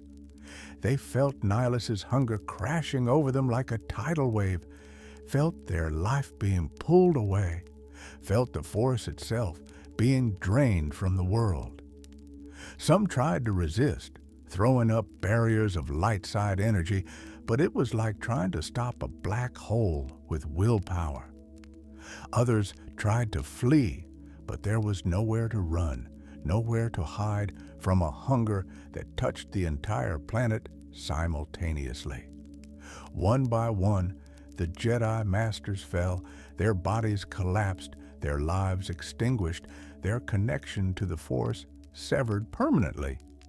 Masters who had survived multiple wars, who had trained for decades to achieve their wisdom and power, who had thought themselves prepared for any danger, discovered in their final moments that they were just food for something that defied all their training and understanding. When it was over, when Nihilus had finished feeding, Qatar was silent. Not the silence of sleep or peace, but the absolute silence of death. Every city was full of bodies that had collapsed where they stood. Every home contained families who had died together, unaware of what killed them. The streets were littered with the fallen, billions of corpses on a world that moments before had been full of life. But Nihilus was not satisfied. Even an entire world, even a planet full of Force sensitives and a conclave of Jedi Masters was not enough. The hunger returned almost immediately, the brief respite from consumption already fading. He needed more. He would always need more. As the Ravager prepared to leave Qatar's orbit to continue the hunt for new sources of Force energy to consume, Nihilus detected a single remaining life sign on the planet's surface. One survivor, a young Miraluka woman named Visas Mar. The Shadow Hand, Visas Mar had been preparing for meditation when the feeding began. She felt the wave of death sweeping across her world, felt every life she had ever known being extinguished. Her family, her friends, her entire species on this world, everyone and everything consumed in an instant. The psychic shock should have killed her. Perhaps Nihilus intended it to. Perhaps he meant to drain Qatar so completely that not even a microbe survived. But Visas survived. Whether through accident or some quality unique to her, she remained alive when everyone else died. She collapsed, her mind shattered by the magnitude of what she had experienced, her connection to the Force forever altered by being the sole witness to such absolute annihilation. When she regained consciousness, she found herself aboard the Ravager. Nihilus had retrieved her from Qatar's surface, brought her to his ship, and placed her in quarters that were marginally less horrific than the rest of the vessel. She was healed physically, her injuries repaired through techniques that left no visible scars, but somehow made her feel wrong, tainted, changed. Days or weeks later, time had little meaning on the Ravager. She was brought before Nihilus. She expected death. Perhaps she even welcomed it, given what she had lost. But Nihilus had other plans. He showed her a vision, not through words because Nihilus rarely spoke, and when he did, his voice was incomprehensible to most beings, a sound like wind through tombs or the screaming of the void given form. Instead, he showed her directly through the Force, projecting into her mind his perception of the galaxy. In this vision, Visas saw the galaxy not as a place of life and light and beauty, but as Nihilus experienced it. Billions of beings disconnected from each other, isolated points of consciousness, lost in the vast emptiness of space, chaos and meaninglessness, suffering without purpose, existence without connection, and over it all the Force, binding everything together, but also trapping everything in its web of destiny and manipulation. To Nihilus, the feeding he had just performed on Qatar was not murder, but mercy.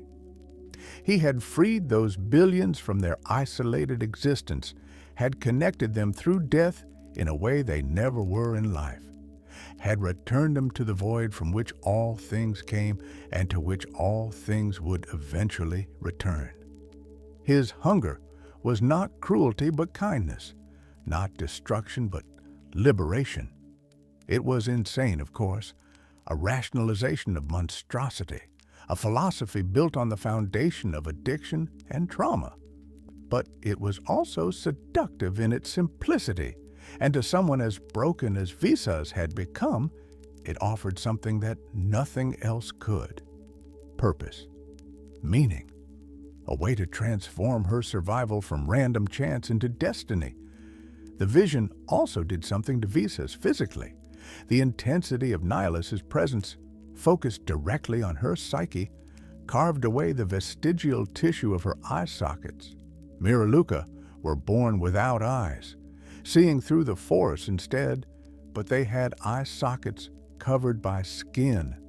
Nihilus's vision removed even this remnant, leaving empty voids where eyes should have been, making her appearance reflect the emptiness she now carried inside.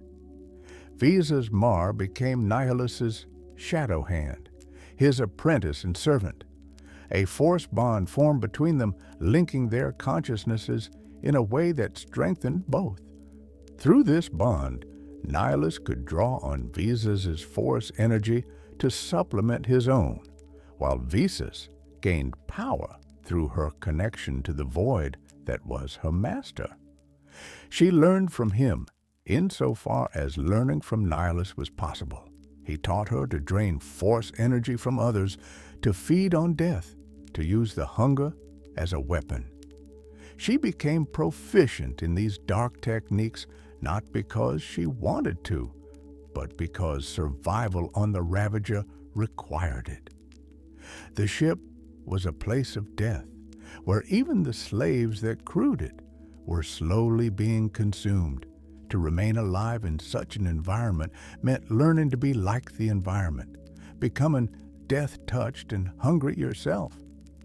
But more than techniques, what Visas learned from Nihilus was despair. She learned to see the galaxy as he saw it, as a place of meaningless suffering waiting to be consumed.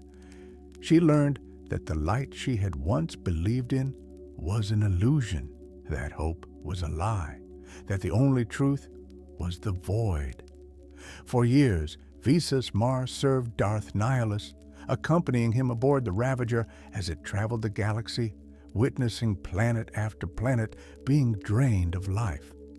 She became instrumental to his operations, using her less obvious Force presence to scout potential targets, to sense Jedi in hiding, to coordinate with the Sith assassins that Darth Sion commanded. Through her bond with Nihilus, Visas could feel his hunger, could sense when the need to feed became overwhelming. She learned to predict his moods, such as they were, to understand the alien consciousness that had once been human, but was now something else entirely. And slowly, almost imperceptibly, that bond began to work in reverse.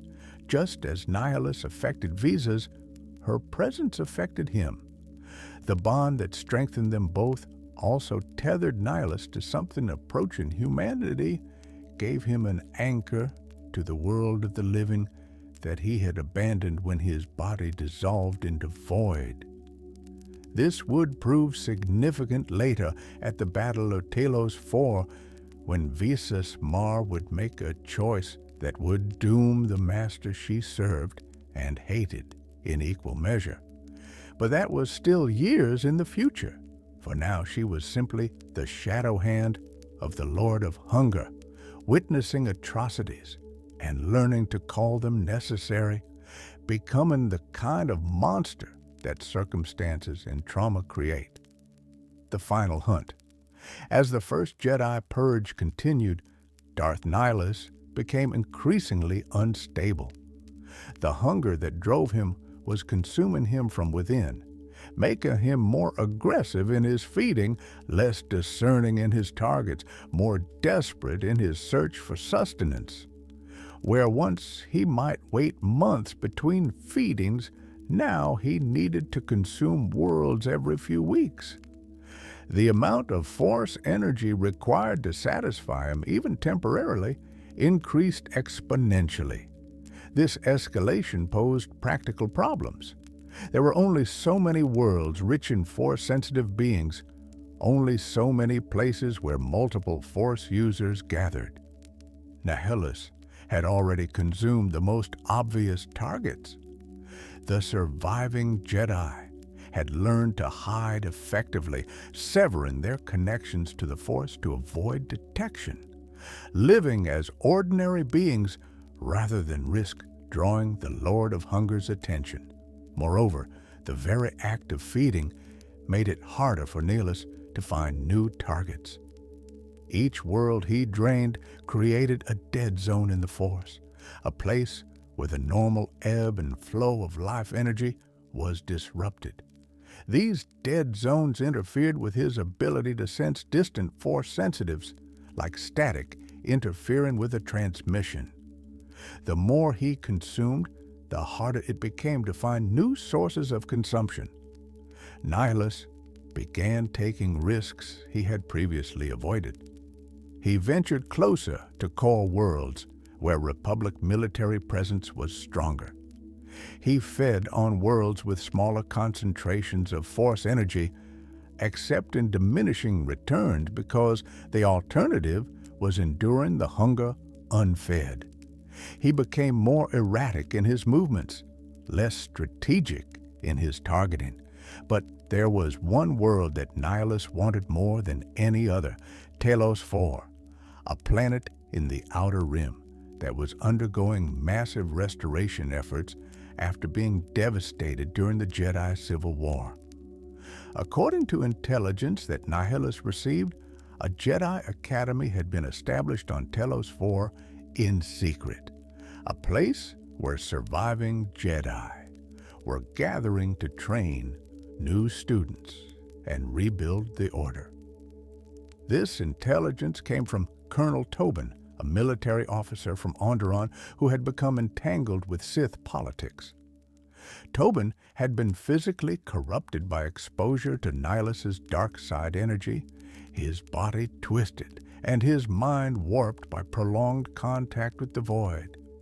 He reported that a Jedi Master named Atris, the same Atris who had organized the fatal conclave on Qatar, had established an academy on Telos 4 and was training a new generation of Jedi there. What Tobin did not know, what he could not have known, was that this intelligence was false. It had been planted by Kreia, the former Darth Traya, as part of a complex manipulation designed to bring about Nihilus's destruction. After her betrayal and exile by Nihilus and Sion, Kreia had not faded into obscurity, as her former students might have hoped. Instead, she had been working on her own plans, her own schemes to achieve the goal of destroying the Force.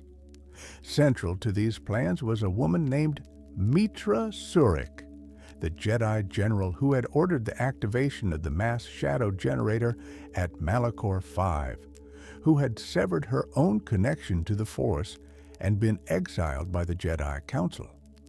Kreia had found Surik and begun training her, not as a Sith exactly, but as something new, a being who existed outside the traditional dichotomy of light and dark. Through Surik, Kreia intended to destroy both the Jedi and the Sith, to eliminate the Force's influence on the galaxy by removing those who channeled its power.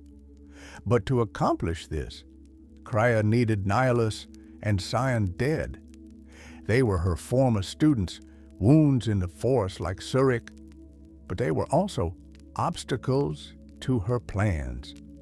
Sion because he was too devoted to traditional Sith thinking, too focused on simple destruction rather than philosophical transformation.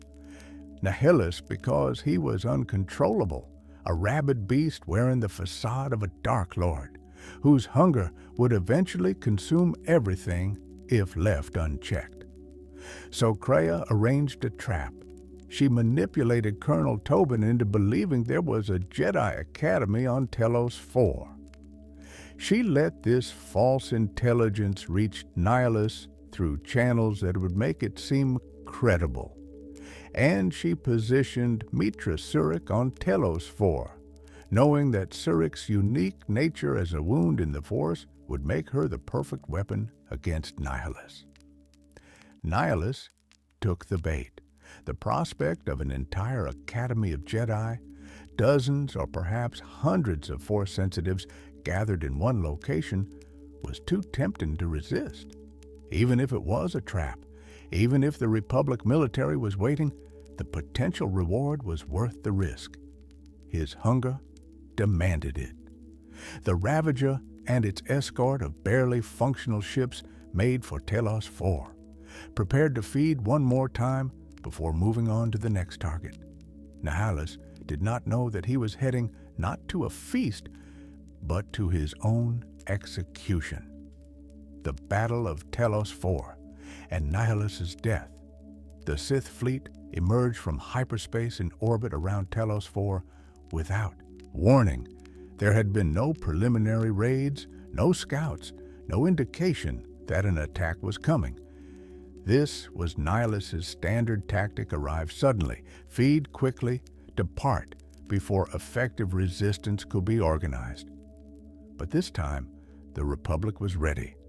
Admiral Karth Onasi, a hero of the Jedi Civil War and commander of a significant Republic fleet, had been warned by Meetra Surik that an attack was coming. His ships were positioned in defensive formations around Telos 4, ready to engage the moment the Sith appeared. The battle in orbit began immediately. Republic warships opened fire on the Ravager and its escort vessels, targeting the obviously damaged sections of Nihilus's flagship. The Ravager returned fire, its weapons still functional despite the vessel's overall decay, sending turbo-laser blasts through the Republic lines. But the Republic fleet was not alone. Mandalorians had also gathered at Telos 4, led by Canderous Ordo, who now bore the title Mandalore the Preserver. The Mandalorians had their own reasons for opposing Nihilus. They sought to restore their honor after their defeat in the Mandalorian Wars, to prove that they were still the galaxy's greatest warriors despite the humiliations they had endured. The combined Republic and Mandalorian forces significantly outnumbered Nihilus's fleet. Under normal circumstances, this would have been a decisive advantage, but circumstances involving Darth Nihilus were never normal. His ships were held together by his will and crewed by the half-dead. Conventional military thinking did not apply. As the space battle raged, a smaller conflict was occurring on Citadel Station, the massive orbital facility that served as Telos 4's hub of commerce and administration.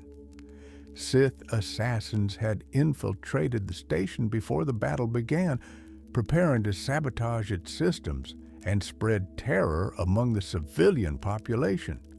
But they were met by defenders who had been warned of their presence, and vicious close-quarters combat broke out in the station's corridors. While these battles distracted the bulk of both forces, a small team was approaching the Ravager with a very specific mission. Matra Surik, Visas Mar, Mandalore, and a squad of elite Mandalorian commandos boarded a shuttle and launched toward Nihilus's flagship, their small craft lost in the chaos of the larger battle. Their plan was audacious and suicidal in equal measure. They would board the Ravager, plant proton explosives throughout the ship to destroy it, and confront Nihilus directly. The explosives alone would not be enough. Nihilus's will held the ship together, and he would prevent its destruction as long as he lived. So he had to die first, which meant getting close enough to fight a being who could drain life with a thought. This was where Mitra Surik's unique nature became crucial.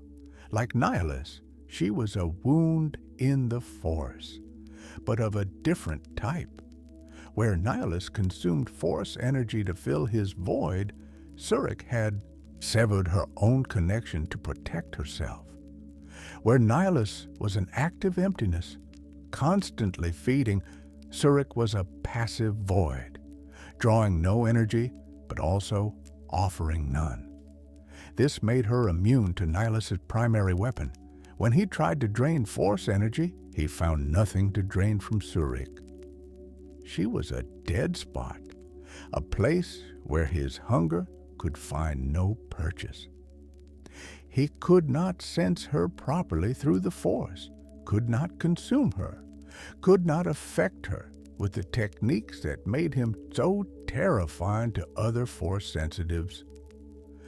The shuttle docked with the Ravager through one of the many hull breaches that scarred the vessel. The team split up Mandalore, and his commandos would plant the explosives, while Surik and Visas Mar headed for the bridge to confront Nihilus. The interior of the Ravager was a nightmare. Corridors open to vacuum, emergency bulkheads barely holding back the void of space, sparks leaping from damaged systems. The slaves that crewed the ship stumbled through their duties, their bodies twisted by constant exposure to Nihilus's draining presence, kept alive only by the dark side energy they had learned to absorb from others. Surik and Mar fought their way through these slaves and the Sith troopers that served as the Ravager's security. The combat was brutal, but brief. These defenders were shadows of warriors, too damaged by service to Nihilus to offer effective resistance. On the bridge, Darth Nihilus waited. He stood before the viewport, his robed form backlit by the battle raging in space beyond, a silhouette of emptiness against the fire of dying ships. When Surik and Mar entered, he turned to face them. For a moment, no one moved. Nihilus regarded these intruders, trying to sense their presence through the forest and finding strange absences where life should register. Surik, the wound who offered nothing to consume. Mar, his own shadow hand, whose presence through their bond should have been familiar, but felt wrong, contaminated by something he could not identify. He reached out to drain them, to pull their life force into himself as he had done to so many others. The technique that had annihilated an entire planet, that had killed Jedi Masters with a thought, that had sustained his impossible existence for years. Nothing happened. Surik stood unmoved, protected by her very lack of force presence. The hunger that would have killed any other being found no purchase on her void. She was a whole in reality that matched his own emptiness, an absence that his absence could not consume. Nihilus tried again, pouring more effort into the attempt, drawing more deeply on the dark side, reaching further into the void that was his nature. Still nothing. He was trying to drink from a dry well, to feed on a target that fundamentally could not be fed upon. And the attempt exhausted him. For the first time in years, Nihilus experienced weakness. The hunger he had always directed outward had nowhere to go, turning back on itself, consuming his own reserves of energy. His body, such as it was, wavered and became less substantial. Visa's Mar made her choice in that moment. She reached out through the force bond that connected her to Nihilus and severed it, cutting the connection that had sustained them both and weakened him further. It was a betrayal, but a necessary one, the culmination of years of serving a monster and slowly rediscovering her own humanity. Some accounts claim she offered her own life, attempted to distract Nihilus by sacrificing herself so that Surik could strike. Others suggest the severance of the bond was enough to weaken Nihilus to the point of vulnerability. The exact sequence of events is unclear, lost in the chaos of combat and the unreliability of eyewitness testimony from those traumatized by the experience. What is certain is that Mitra Surik engaged Darth Nihilus in lightsaber combat while he was weakened and vulnerable. The duel was brief. Nihilus, despite his power in the Force, had little skill with a blade compared to someone of Surik's training. Weakened by his failed attempt to drain Surik and betrayed by Visas, he could not defend himself adequately. Mandalore arrived on the bridge in time to see Surik strike the final blow. Her lightsaber cut through Nihilus's robes, and the form that had once been a man dissolved into dark side energy. His mask and armor clattered to the deck, empty, all that remained of the Lord of Hunger. The death of Darth Nihilus sent shock waves through the dark side. Those who had learned his draining techniques felt the sudden absence, as if a massive gravitational well had suddenly disappeared.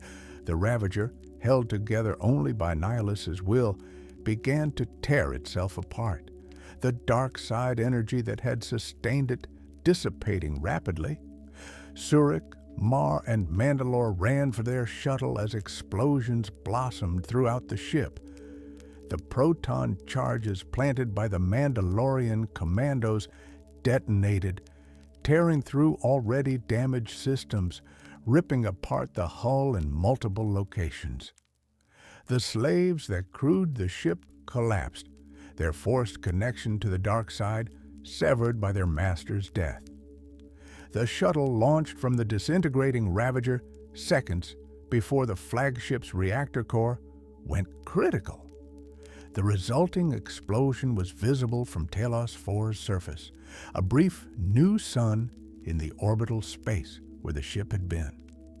Debris from the Ravager scattered in all directions, fragments of the once mighty vessel destined to burn up in Telos 4's atmosphere or drift through space for eternity.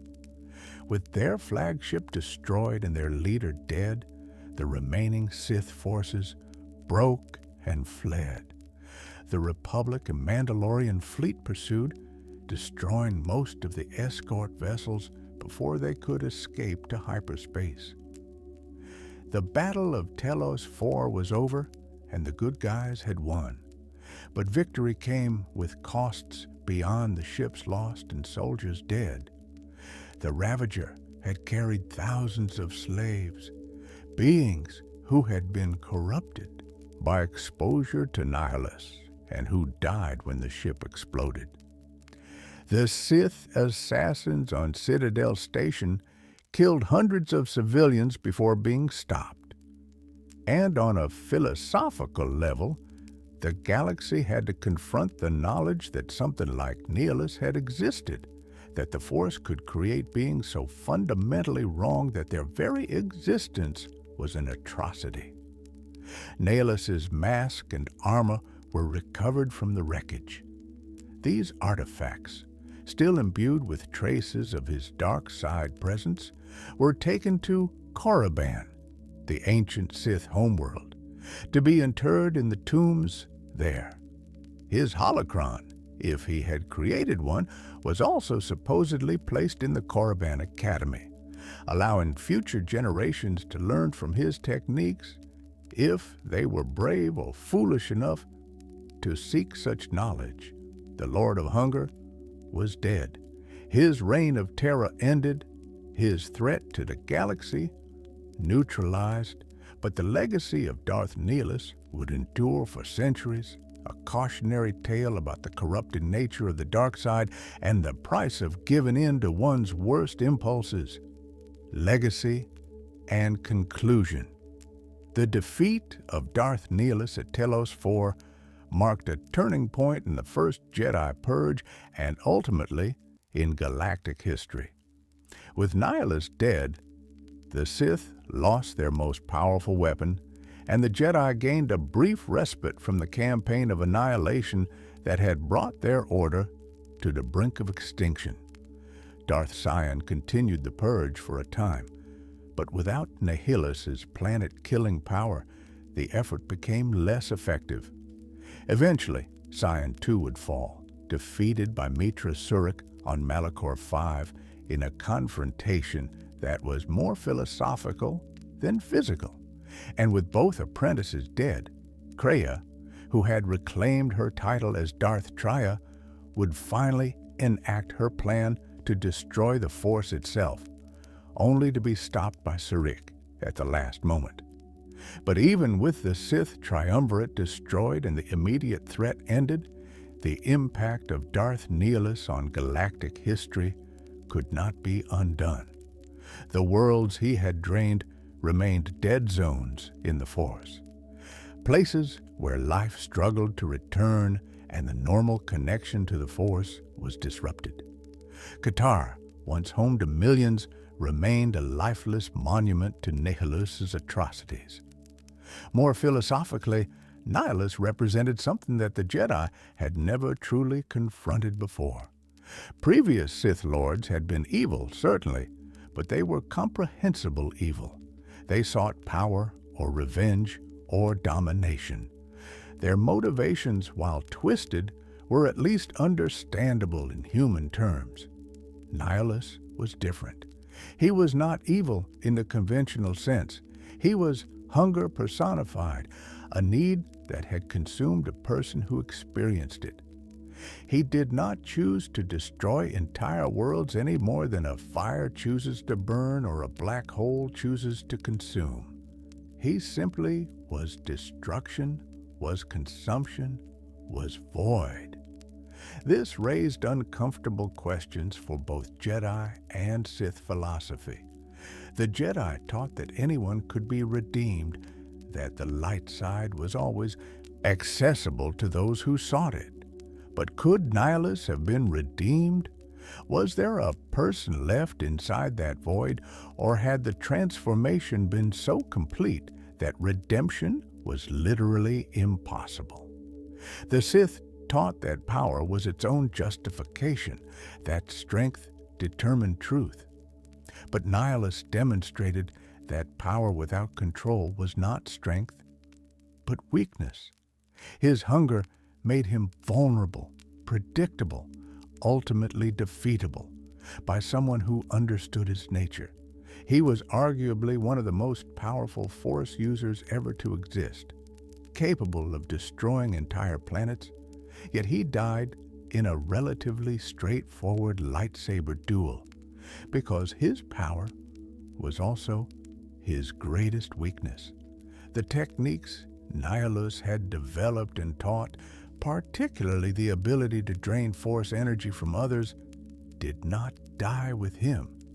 Sith assassins who had learned from his teaching continued to use these techniques, and knowledge of Force drain spread through various dark side traditions. Future Sith Lords would study what little documentation existed about Nihilus, trying to understand how he achieved such power and whether it could be replicated without the accompanying madness. But most who studied Nihilus came away with a sense of horror rather than aspiration. His power came at the cost of literally everything that made life worth living. He had no pleasures, no emotions beyond hunger, no goals beyond the next feeding. He was not free but enslaved, bound by his need more surely than any chains or prison could bind a conventional being. In this sense, Nihilus served as a perfect demonstration of the dark side's ultimate nature. The dark side promises power, freedom from the restrictions of Jedi dogma, the ability to reshape the galaxy according to one's will. But the reality is addiction, slavery to ever-increasing needs, transformation into something less rather than more, until nothing remains but the hunger itself. Darth Nihilus was not a cautionary tale because he failed. He failed, certainly, defeated by his own nature as much as by his enemies' efforts. But the real warning was in what he became, the progression from man to monster to void, from person with hopes and dreams and connections to others, to a hunger that consumed everything, including itself, demonstrates where the dark path truly leads. For those studying the Force, whether from light or dark traditions, Nihilus represents a boundary that should not be crossed.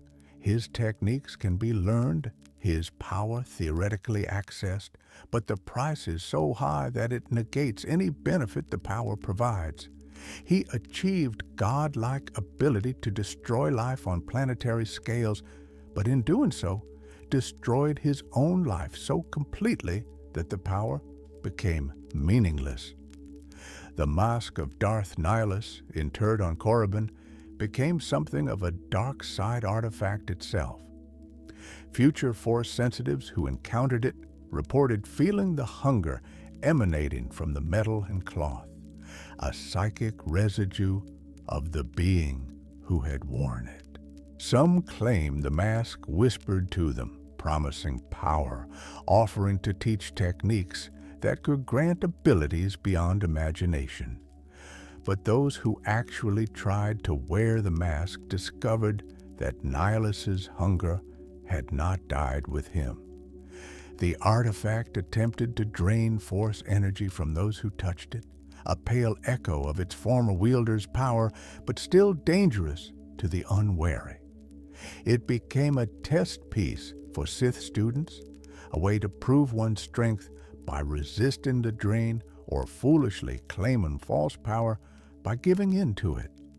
In the centuries after his death, Darth Nihilus became something of a legend, a story told to frighten young Force sensitives and remind them of the dangers of the dark side. Some embellishments crept in, as happens with legends. Stories claimed he could kill with a word, which was true, but not in the dramatic sense the stories implied. Tales said he commanded armies of the dead, which was false but close enough to the truth of his slave crew to persist. What remained consistent across all versions of the legend was the fundamental horror of what Nihilus represented. A man who lost everything, became a wound in the Force itself, and then became so consumed by his hunger that he lost even his identity as a wound. A being who could destroy planets but could not find satisfaction. A monster who was once human and might have been saved if someone had reached him before the transformation became irreversible. For the Jedi rebuilding their order after the Purge, Nihilus served as a reminder of why they had rules against attachment, against passion, against seeking power for its own sake. Because those things could lead to the dark side, and the dark side could lead to becoming something like Nihilus. For the Sith who survived into later eras, Nihilus represented both inspiration and warning. His power was undeniable, but his fate demonstrated that power without wisdom, without control, without some core of self that remains untouched by the darkness, leads only to destruction. And for the galaxy at large, which knew little of Force philosophy and cared less about the metaphysics of light and dark, Nihilus was simply a nightmare made real, a monster from the dark times, a destroyer of worlds, a being whose very existence seemed to violate natural law, something that had been and was now gone, thank the stars, but whose memory persisted as a warning about the horrors that could emerge from war and trauma and the pursuit of power without conscience. In the end, the story of Darth Nihilus is not really about power or the Force or even good versus evil. It's about what we lose when we give ourselves over completely to our worst impulses. When we let hunger, whether literal or metaphorical, consume everything else about us. When we become so focused on filling the emptiness inside that we destroy everything around us in the attempt. The man who became Nihilus was a victim first. Someone who lost everything at Malachor 5 through no fault of his own. But he then made choices, or perhaps lost the ability to make choices, and became a victimizer on a scale that dwarfed his own suffering. His transformation from victim to monster does not excuse the atrocities he committed, but it does help us understand that monsters are not born but made, created through trauma and poor choices and the corrupting influence of power misused. Perhaps the saddest aspect of Nihilus's story is how preventable it was. If Revan had not built the mass shadow generator, if Mitra Surik had refused to activate it, if the man who became Nihilus had died at Malachor 5 instead of surviving, if Krya had tried to help him instead of using him as a weapon, if any one of a dozen decision points had gone differently, Darth Nihilus would never have existed. But that's true of most tragedies. They're preventable right up until they're not, and then they become inevitable in retrospect. The specific circumstances that created Nihilus were unique, but the underlying patterns, trauma, desperation, the corruption of power, the exploitation of the vulnerable are universal. His story serves as a warning not just about the dark side of the Force, but about the dark side of existence itself, the ease with which suffering can transform into malevolence if not properly addressed.